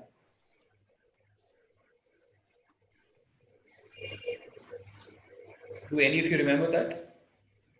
No, sir. Okay. So a few years ago, there was a deal between the US government and the Indian government that the Indian government will lower the taxes on Harley Davidson motorcycles because for them, for Harley Davidson, India is an important market. And in return, what the US government would do is allow the import of mangoes grown in India, right? So very interesting. If you're not aware of this, I would encourage you to go out and after today's class, Google this and read more about this. Okay. Back when it started, it was called mangoes for motorcycles, and that's how it was reported in the media. But really, what happened was the US said, okay, we will open the market for mangoes for Indian mango producers to sell internationally to export their product, and in turn, they would like Harley Davidson motorcycles to be sold in India because, of course, a growing, exciting market like India was hugely attractive to a company like Harley Davidson. If you talk about Harley Davidson to people in India, especially people who like motorcycles, it's a huge brand for someone to have here. Right? It's an aspirational brand. Just like how people say, so and so has a Mercedes, so and so drives a BMW.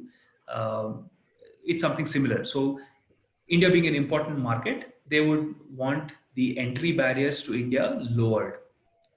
And in turn, they would lower the entry barriers for Indian products to be sold in the US. Okay, so interesting case related to export. Second is licensing. So licensing involves low cost to expand internationally. What you do is you allow another company to sell your products under a license. So you're giving them a license to sell your products in a new country, right? So allows licensee to absorb risks, has low control over manufacturing and marketing.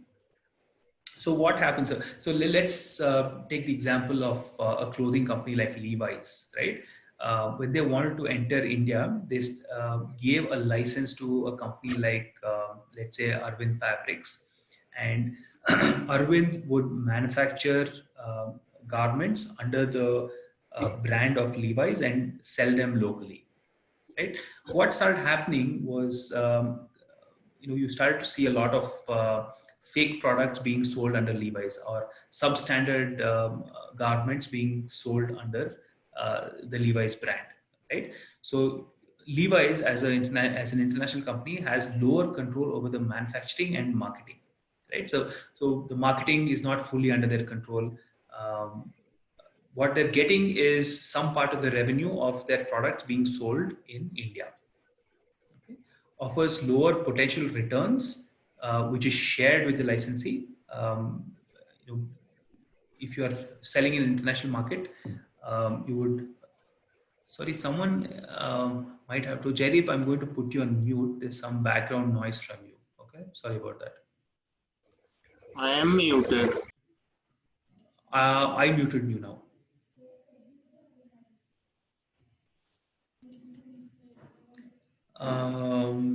Okay, so licensing involves risk of licensee imitating technology and product for own use. So by and by, what started happening was Arvind was manufacturing their own garments using designs from Levi's and selling them as Arvind branded products. So you can get the same sort of denim jeans, the same design as Levi's for quite a bit less, just because it's branded as Arvind, right? And may have inflexible ownership arrangement, right? So you might not always be in the best situation when you are under a licensing agreement. It's a quick way of entering a new global market. The third one is strategic alliances, involve shared risks and resources, facilitate development of core competencies, involve fewer resources and cost required for entry. So strategic alliances is sort of like a merger, but like a temporary merger. At any point, it's easier to break a strategic alliance rather than breaking a merger. May involve possible incompatibility, conflict, or lack of trust with partner, and are difficult to manage. Okay, so when you enter a strategic alliance to sell your product internationally, it could mean that there's some sort of loss of control on your part. It's difficult to manage internationally. Okay. The fourth one is acquisition. Allow for quick access to market. All you do is you buy a company in the local market, and then you don't have to worry about the tariffs that may be there for exporting or importing. It will allow you to involve possible integration. There could be some difficulty, but you could integrate that new company into your own organization. It could be costly because rather than just giving your license to a company in that country, you are acquiring an entire company, which means that you are buying real estate in that company, you are buying equipment in that company, in that country. Have complex negotiation and transaction requirements. Of course, acquisitions are not as simple as going to a store and buying what you need, right? Acquisitions involve a lot of due diligence. You have to have financial aspects in place. So it's not easy. So it also involves complications. And the last one is new wholly owned subsidiaries. So you could have, let's say, Sony. What they did was, instead of licensing their products or exporting their products with all the previous four options that we've seen, what they did was they decided to set up their wholly owned subsidiary in India. So Sony India Limited. That's how it started. Of course, it's costly. It involves a complex process because you have to set up, a manufacturing locally. You have to hire people locally, but it also allows for maximum control because a subsidiary is controlled by the headquarters.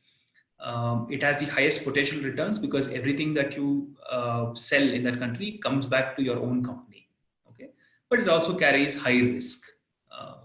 What's called a greenfield venture is you're establishing an entirely new subsidiary in a new country. So a lot of unknowns. You don't know the local market conditions. You'll have to hire people locally. Involves a significant amount of cost and risk. Okay. Fine. So let's go back. These are the 5 international modes. Amol asks which is beneficial, strategic collaboration or acquisition. So Amol, the answer is it depends on the context. Sometimes strategic collaboration might be more viable. Sometimes acquisition might be more viable. So again, I'd like to do a short exercise for this. I'd like now one of you to suggest an industry and a company, and we'll see which one of these options is most viable for that industry and that company. So one of you, if you'd like to give an example of an industry, and then someone else can give an example of a company in that industry.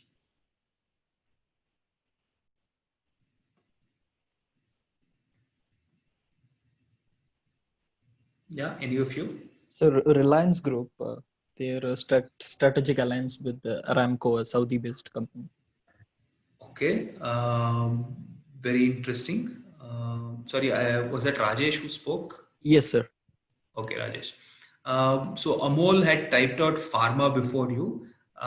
So Amol, that's a good suggestion, but I feel Reliance and Aramco is more, more interesting example, something that everyone else will understand. So we will go with that. So collaboration between Biocon and Mylan. I'm not familiar with that, Amol, but what we will do is we will take the example, Rajesh's example of Reliance and Aramco, and then we will come to your example of Biocon and Mylan. Okay, great. So Rajesh, can you explain more about Reliance and Saudi Aramco, please? Yes, sir. First of all, it's not like a acquisition. It was basically a short-term deal or a Okay. strategic alliance between Okay, Aramco and good, Reliance. good. Okay.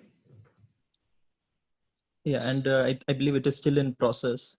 Okay, so It just began a few months ago. why did these two companies enter into a strategic alliance? What did each of them hope to achieve? I believe with this Reliance Group cleared more of their debts. Okay. And for them, it was financially beneficial. Okay. And for Aramco, it was the best way to enter Indian market. Good. What else? What else did they hope to achieve?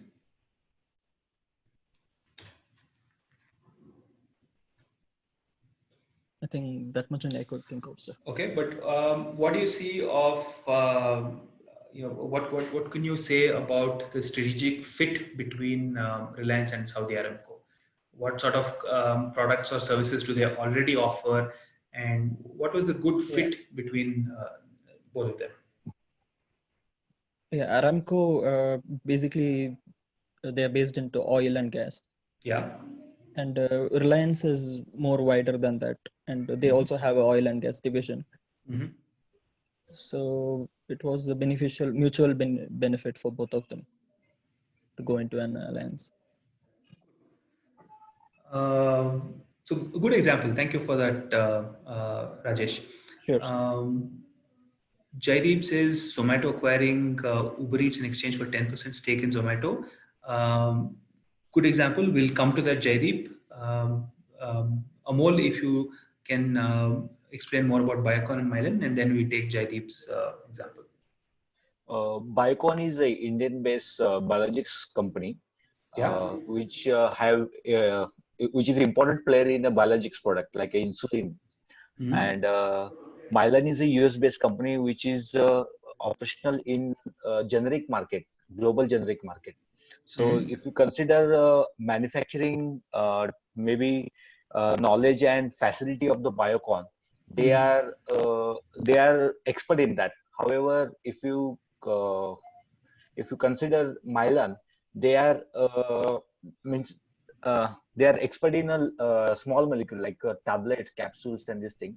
So to take a technical advantage of Biocon's experience in biologics, so they collaborated and trying to strengthen maybe their facility by collaborating each other, by merging knowledge, technologies, process, everything, and to acquire world market. That's it. That information I have. Good. So great example, Amol. Thank you for that. This is more of a strategic alliance rather than exporting or licensing or acquisition. It's a strategic alliance, sir. Yeah, good. All right. Next we come to Jaideep. Jaideep, if you can explain more about Zomato and Uber Eats.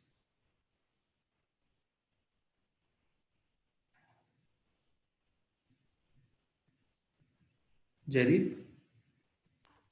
Yes, Yeah. Uber was, for example, had entered Indian market for taxi business following Ola, and then it tried to expand like Swiggy, following Swiggy, Zomato into online food delivery.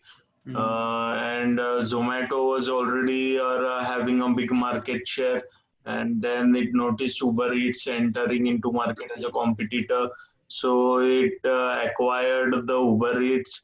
That is that in Indian operations of the Uber food delivery, and Okay. it was like an So, all stock transactions, like Jaideep, just 1 minute. exchange of stocks only. Jaideep, just 1 minute. So here we're talking about international entry modes. So how do you see Zomato expanding internationally with Uber Eats? So that's what I want to understand.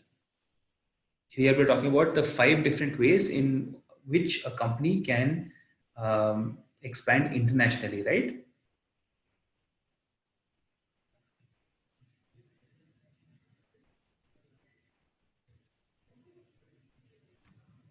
Yes, internationally. So, for example, since Zomato now has the operations of Uber Eats, so in future using that it can using that Uber like you can say brand value, it can expand internationally to neighboring countries like Bhutan, Sri Lanka, China, Bangladesh, like that, with the help.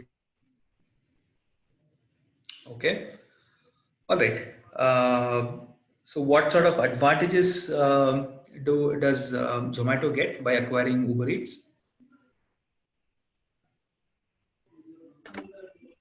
Yeah, it gets all that like the value, the brand value, plus all the operational reach already Uber Eats had in the Indian market, plus the other way, and Uber Eats gained.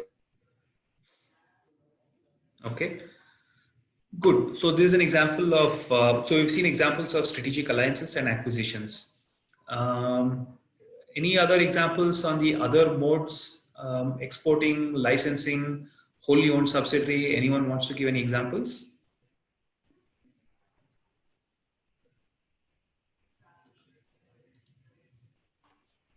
Any example from the Sorry, others? network problem. No worries, no worries. Anil, Deepashri, uh, Rajeshwari, Lakshmi Priya, Swati, any examples from you on any of the other modes of entry, wholly owned subsidiaries or any of these? Sir, I would like to add one. This is Grishankar. Yeah, So you can go actually, ahead. this example we have already discussed, but I just want to Sure, no problem. like Go ahead. Sure. Tata acquiring Land Rover and Jaguar. So like by acquiring that, they have entered into the premium segment of cars because previously Tata don't have that segment. Like at far like in India, like top model will be like Safari or something like that.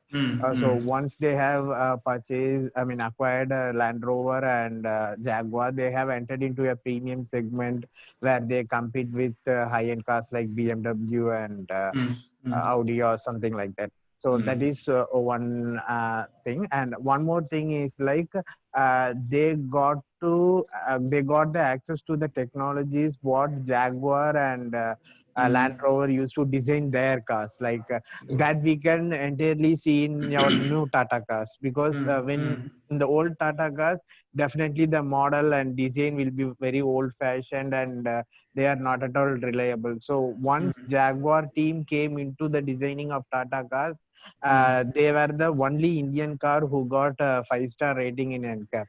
So that has been a very big advantage for Tata by acquiring the Land Rover and Jaguar. Good, great example. Thank you for that, Giri. That was a really good example. But I'm sure some of you know examples for wholly owned subsidiaries and exporting licenses.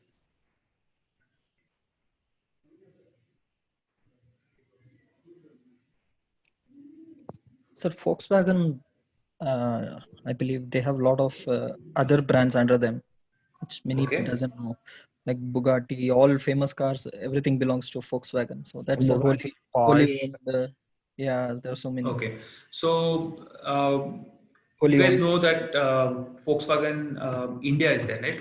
VW India is there, right? So Yes. that would be the right example for a wholly owned subsidiary, right? So Volkswagen globally is there, and you have a wholly owned local subsidiary, an Indian subsidiary. Okay, so what happens is they have more control over their products, and okay. So when is it beneficial to go for wholly owned subsidiary versus exporting? So this applies for local corporate entities, accounting firms as well, right, sir? Like, for example, my old company, JP Morgan. So the US-based firm in India is set up as a wholly owned subsidiary for them. So this is more from a local regulations perspective. Okay. Sorry, Anil, where do you work now? I was previously working with JP Morgan. Now I work with a company called Apex Fund Services. Okay. So they are a US-based firm. Their presence in India. So the Indian firm is actually set up as a subsidiary, which is wholly owned by the parent company. Okay. Good example. So something from the sort of banking sector that we don't talk about very often in our course. So thank you for that, Anil. Thank you for bringing that perspective as well. Okay. All right. So exporting, all this we've finished. Sir, also we have this Danish company. It's a shipping giant, Maersk Line. Yes. Yeah. So I'm not sure where it will fit under because it is in most of the countries it is there. I believe I can say licensing because it is. Okay. So Rajesh, in how India, much? it's Maersk Line India, and Yeah. So it's how Maersk much? Line. Okay. So as soon as you hear the name Maersk Line India, what do you think it is? Is it a strategic alliance or is it an acquisition? No, I feel it is like a separate entity, like a subsidiary. Exactly. So it's a wholly owned subsidiary, right? Yeah. Yeah. But still, it is governed globally. Like exactly. The So head office has wholly. control over all the branches. Exactly. So wholly owned subsidiary means that the local company is part of the global group. Yes. Right. Wholly owned meaning they have 100% stake in the local company. Yeah. Okay, so we look at what are the advantages, disadvantages of the different entry modes. So export, licensing, and strategic alliances. So these are good tactics for early market development. So if you're not sure about a new country, right? So whatever organizations each of you works in, let's say tomorrow your boss, asks you what do you think is a good country for us to expand to, right? So if you're not sure about where you want to expand to, then you can start by exporting or licensing your products or creating strategic alliances just to test the waters to see how business is in these countries. Yes. Sorry. I think also Airtel, they have presence in Africa. Exactly. Yeah. I'm not sure if it's a strategic alliance or a wholly owned subsidiary there. Any of you know? Anyone? No, they started as a wholly owned subsidiary. They didn't acquire anyone, or they started from the scratch in Africa, but it was not a great success as far as I heard. Yeah. It was set up as a wholly owned subsidiary. Wholly owned subsidiary? Yeah. Okay. All right. Wholly owned subsidiary may be preferred if IP rights in emerging economy is not well protected, number of firms in industry is growing fast, and need for global integration is high. So in terms of Airtel, I think all three of these, not all three of these, but at least the second two were quite relevant. I don't know if Airtel has any intellectual property right. that it wants to protect. Right? They set up cell phone networks, so not a lot of intellectual property involved in that. But definitely, the number of firms who were playing in Africa were growing, and they felt that instead of going in with a partnership, those sort of things, of course they can't really export, so that option is ruled out. They can't license, because why would a company set up a cell phone network in Airtel's name, when they can do it at under their own name, right? And strategic alliances, it's not really 100% solid in case of international cell phone network. And also they wanted control over their operations in Africa. So for Airtel, it made sense to have a wholly owned subsidiary. Acquisitions or greenfield ventures secure a stronger presence in international markets. Effects of Sir, I have a doubt. This is Grishankar. Yeah, So, tell me, we have it's not a joint venture, but like Nissan and Renault, they have combined their product and they are selling in India. So that will come under which category? So Renault and Nissan, it's not just in India, but globally also they're sort of the same company. All right. Okay. So it's very similar to Kia and Hyundai. Hyundai, yeah.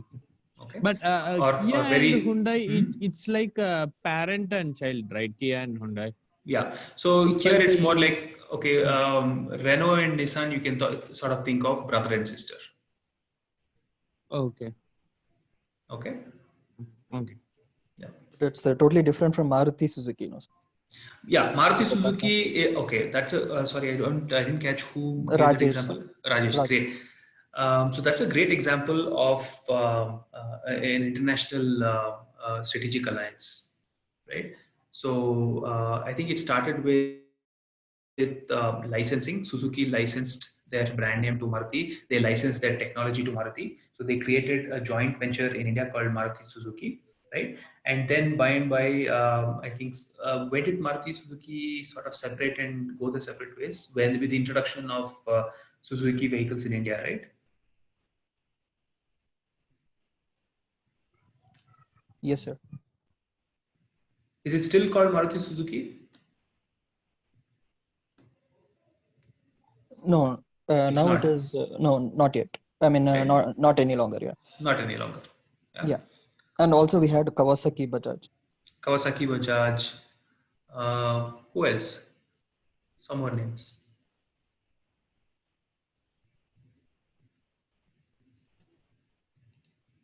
Hero Honda.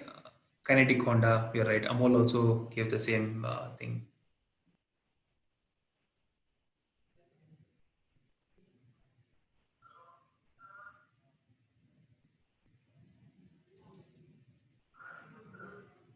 Who else? Any other examples that you can think of? Maybe something outside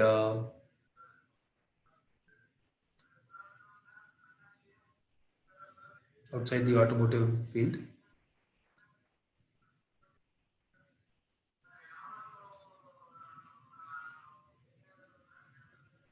I think in banking there are such things. I couldn't think of any name. Okay.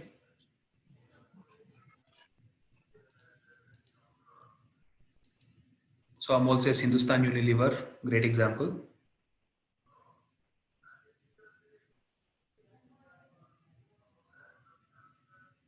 See, there is no right or wrong answer. I'm just getting you guys to think about these concepts and these ideas. Because we hear these names day in and day out, right? All of us grew up, many of us had a Hero Honda at home. Many of us use Hindustan Lever. Amit says Tata AIG, great example from insurance, right?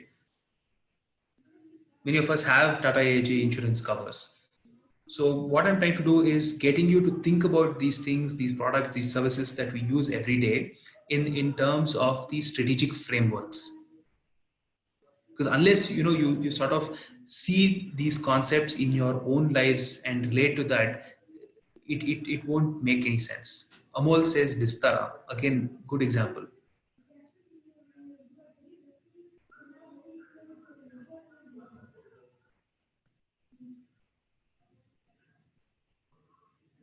think of other products. What are the other products that you use every day that could be an international collaboration?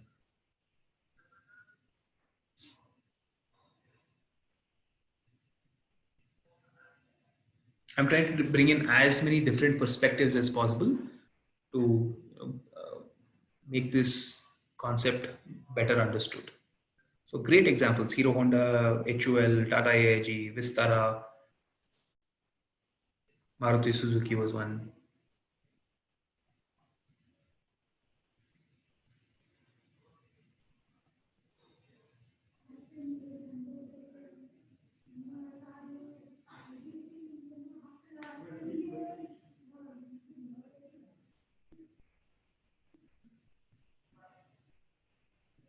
Any other examples? Anything in different sectors that you can think of? Kingfisher, which is defunct, is going to be like absorbed in Air India or something. Kingfisher going to be part of Air India. I wouldn't agree on this because neither Kingfisher nor Air India is an international company that's creating a strategic alliance in India or acquiring, because both of them operate in India, right? So Air India is not going to use Kingfisher to fly globally, or Kingfisher is not, yeah. I don't think that's a appropriate example, Jaydeep. Starbucks, Lakshmi Priya says Starbucks, yes, because they tied up with what used to be known as Tata Tea, Tata Global Beverages. Now it's called Tata Consumer Products. But yes, Starbucks is definitely a good example, interesting example of an international sort of strategic alliance. So neither the Tata Group acquired Starbucks, nor did Starbucks acquire Tata. But what they've done is formed a strategic alliance.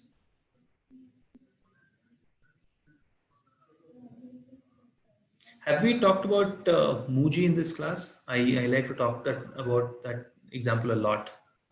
So not sure if I mentioned that in this class.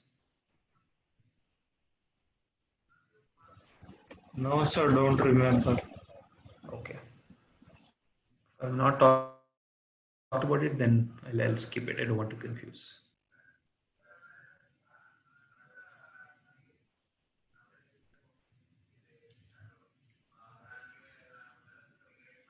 What about Pepsi and Coke? What sort of international strategy do you think they adopted? We've talked about 5 different international strategies, right? Let me go back to that slide.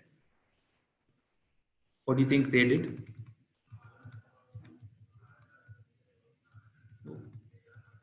Yeah. Which one of these strategies do you think Coke and Pepsi used? So can it be more than one? I don't know. If you can convince me, then I will agree. Licensing and wholly owned subsidiary. Why would you want to license your product to your own subsidiary? Yeah, true. If you can give me an example, then I will accept that. So I'm not saying you're right, you're wrong. I'm just creating sort of a healthy debate. So it's good to ask these questions, like how Jaideep said Kingfisher and Air India. It's good to have these debates.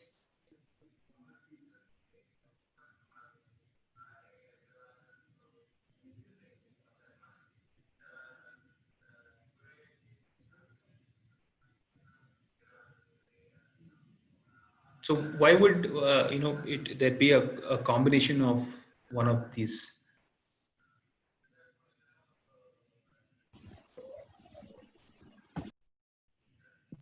Sir, so just on this one, so Pepsi in India actually is known under Varun Beverages, which it's owned under. So even if it owns it completely, any reason why they don't actually have its presence under the name of Pepsi, and why opt for a name like this? Like just Sorry, what beverages? Pepsi in India is known under the company name Varun Beverages. So they are one of the largest manufacturer of beverages across the world. So Pepsi's majority distribution happens through them, but Pepsi owns this company completely. So usually when you see a subsidiary, they usually have the name under the parent company itself. So how they name the subsidiary company is completely left to the discretion of the parent company. So it absolutely there's no rule that the parent company name should come there, right? Okay, but this is interesting. Varun Beverages, I've heard their name, but I was Yeah, so always under the impression that PepsiCo India was the company in which under which they did business. yeah, Varun so Beverages could be Pepsi the owns it. bottler. So Yeah, yeah, go so ahead. Pepsi actually completely owns the firm, but in India, but the distribution channel majorly goes through this Varun Beverages. So they are one of the stock is actually a good player in the exchange actually. Yeah, Comparatively, like they're yeah. very stagnant in the price and demand from a very long time. Yeah. Anil, do you work in the banking sector? Yeah, I'm in the hedge fund accounting business. Ah, okay, very interesting. Anil, I would have expected you to give a lot more inputs in our sessions, especially under mergers and acquisitions. You should know a lot about that. Yeah, I worked on it, but unfortunately, there's some construction happening, so I'm kind of like majority time put in mute here. But the noise is very loud.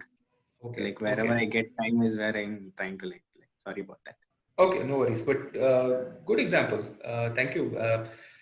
That's interesting to know.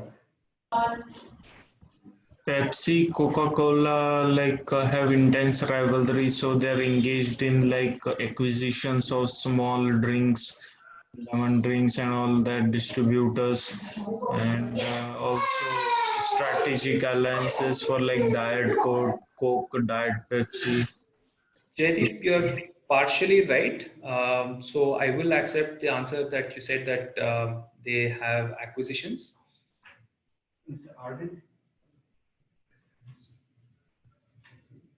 So they did acquire, let's say, a brand like Thumbs Up because it was doing quite well.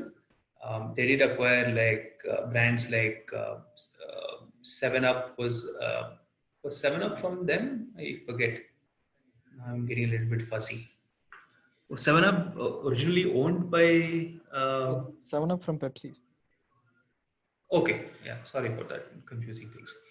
So yeah, so they did acquire, but Jaideep, you said something about Diet Coke and strategic alliances. Yeah, strategic alliances or export or licensing, it may be part of Diet Coke attracting customer no sugar or low sugar. So I don't see where strategic alliances are coming in there.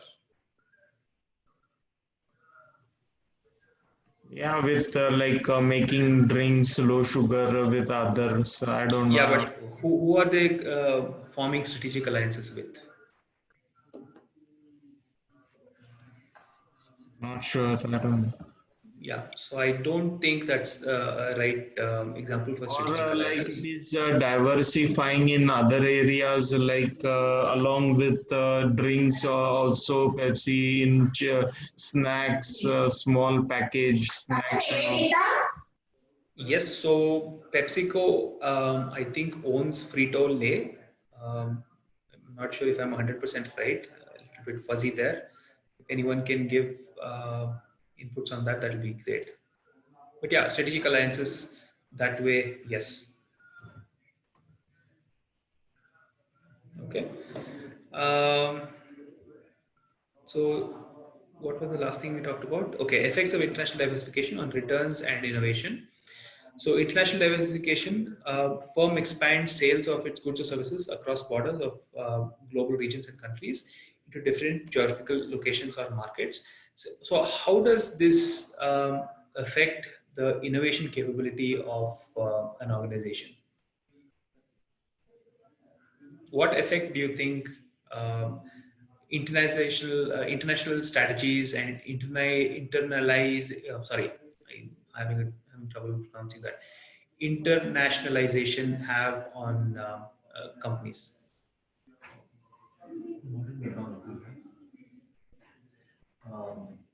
Sorry, one sec. Veggie burger or a spicy paneer bun?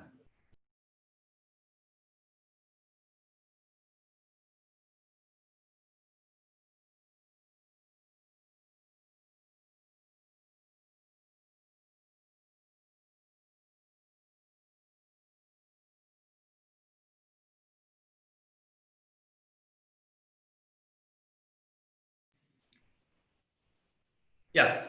So, what do you think happens to innovation inside a company when they go for an international strategy,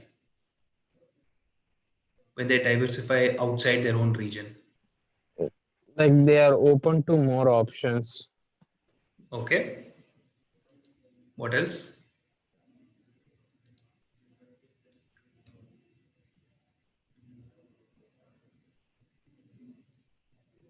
Would you say that they are forced to innovate? We talked about multi-domestic, we talked about transnational, we had global. So what do you think happens to transnational companies and how they innovate? Factors about the location and market has to be considered, and probably uh, the innovation should be more specific to that particular location's requirement. Okay.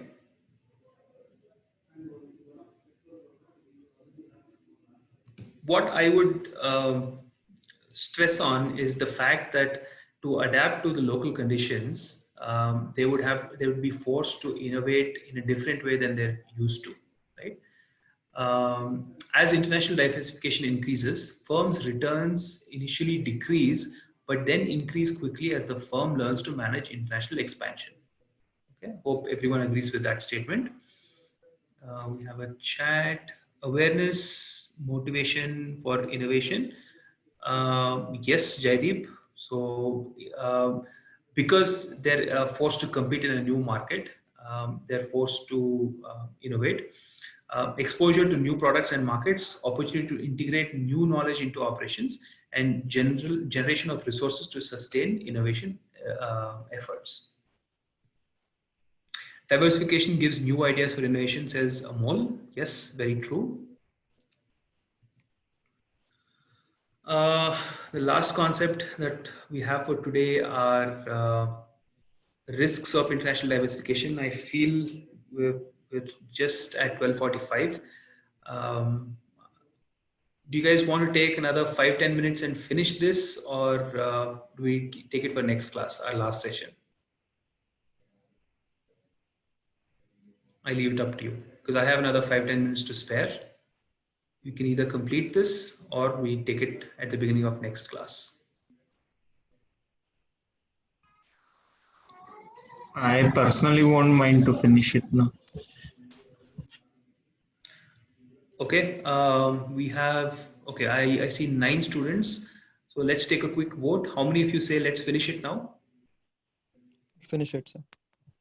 Okay, 1. Yeah, sir, we can finish it. 2. Others?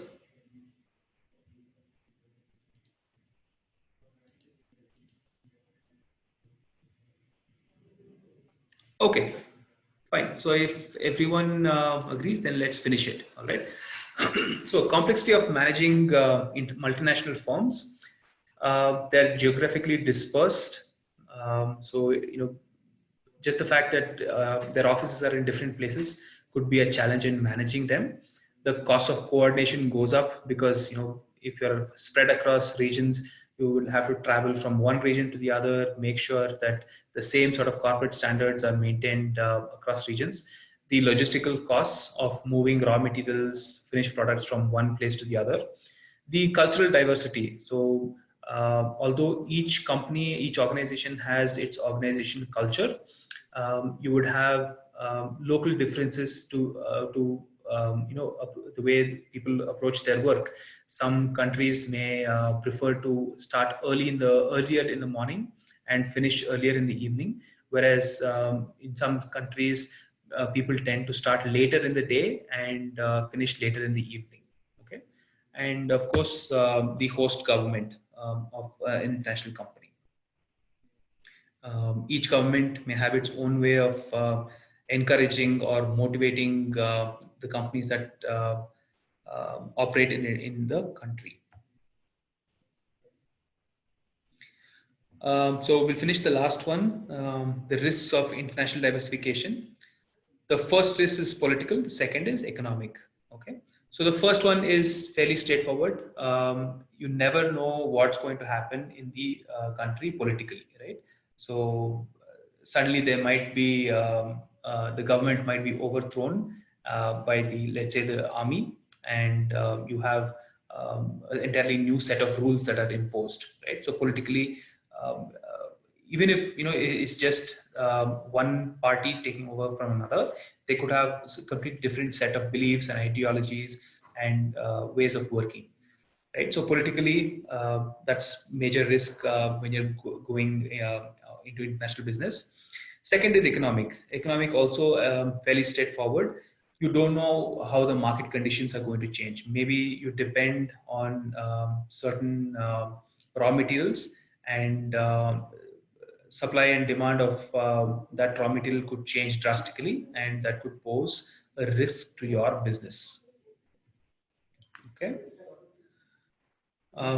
Here they talk about political risks and economic risks. So they talk about war between, okay, so here they specifically say potential of war between Pakistan and India, right? So just because there is a potential of war, there is a high pressure situation that could affect businesses. Okay. Earlier part of this year, or so some part of last year, there was some sort of escalation where Pakistani aircraft entered Indian airspace and Indian aircraft entered Pakistani airspace, and because of that, air traffic was temporarily shut for 2 or 3 days. Nobody could fly through that zone, right? Air traffic was shut. At least for one day, I think air traffic was shut. So a lot of disruptions were there, and if that had prolonged into a full-blown conflict, it could have impact on businesses in the long term. Economic risks, failure of countries to pay debt obligations and devaluation of their currencies. Currencies is something that we haven't talked about a lot in our course, but very important when you take into account the international strategy. What are the exchange rates? How strong your currency is in relation to other currencies in the world? What fluctuations are happening in the exchange rates? Anil, you want to elaborate a little bit more on this from the hedge fund perspective? Sure, sir. So exchange rate at least is completely dependent on market factors. So currently, if you see, the most common thing what we can see is because of the impact due to COVID. So business has dropped, so it's impacted all the countries, due to which currency values of most of the countries have gone down. Mm-hmm. Not major, but any impact due to business disruption and GDP impact will have impact towards exchange rate of buying of currencies. Great. More on a selfish note, I'd like to ask you what's going to happen, or what do you foresee happening between Euro and INR? Because our company, we're a Swiss company, we deal with Swiss francs and euros. So how do you see that changing? Also more as a learning for international environment. Euro has always been on the stronger front when compared to all the currencies. So irrespective of whatever the fluctuation is, the impact towards Euro market would not be fairly that high of an extent because business has always been a little strong on that front, irrespective of whatever the scenarios are. So yes, Euro is the biggest market in the world, more than US. Okay, so political risks, government instability, conflict or war, government regulations, conflicting and diverse legal authorities, potential nationalization of private assets. So nationalization of private assets. So this is something that is interesting, right? So what happened in I think it was in Argentina or Brazil, was that wait, was it Colombia or sorry, confusing the Latin American countries. It was Venezuela. So what happens in Venezuela is it's very high on oil reserves. I think it's one of the other biggest countries with oil reserves outside the Middle East. So suddenly, one day to the next, the president of the company said, "Okay, all the oil reserves are nationalized." So all the private companies that were playing in Venezuela, they had no choice except to say, "Okay, all our assets now belong to the government," right? So nationalization or denationalization has a very strong impact on business strategy. We're seeing in India that there is some sort of divestment of the nationalized companies, where we see that a lot of nationalized banks are either being clubbed or being sold off and made into private enterprises, right? Government corruption, another important factor in terms of political risks, and change in government policies. So when one government takes over from another government, the policies could change. Again, these are all factors that should be kept in mind. So look at these as sort of a checklist of factors that you should keep in mind when planning your international strategy. Okay.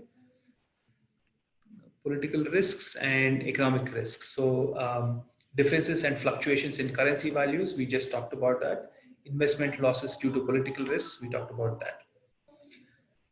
Limits to international expansions, what are the management problems? Geographic dispersion, trade barriers, logistical costs, cultural diversity, we talked about these factors. Other differences in country, a relationship between organization and host country. So these are all factors that we discussed in the last few minutes, right? So a little bit over time, but I think it's good that we finished this so that our last and final session, we can focus on the last few topics, right? So any other points that you'd like to add at this time? Amol says organization can lose focus on domestic market. Yes, because of fluctuations in the political authority in the country. Anyone else? Any other points on this topic? International strategy? No.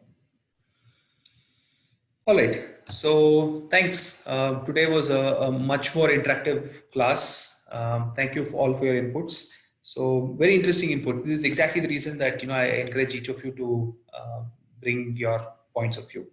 Right. So thank you for your inputs and enjoy the rest of Saturday and Sunday. Stay safe, and I'll see you in our next session. Any questions on the assignments, please let me know. Either call me or send me a text on WhatsApp. All right. But 18th will be the last day for assignment 2. Tomorrow evening will be the last day for assignment 1. Okay, just to remind you. Great. Thank you so much, and see you in our next session. Thank you, sir. Thank you, sir. Same to you, answer.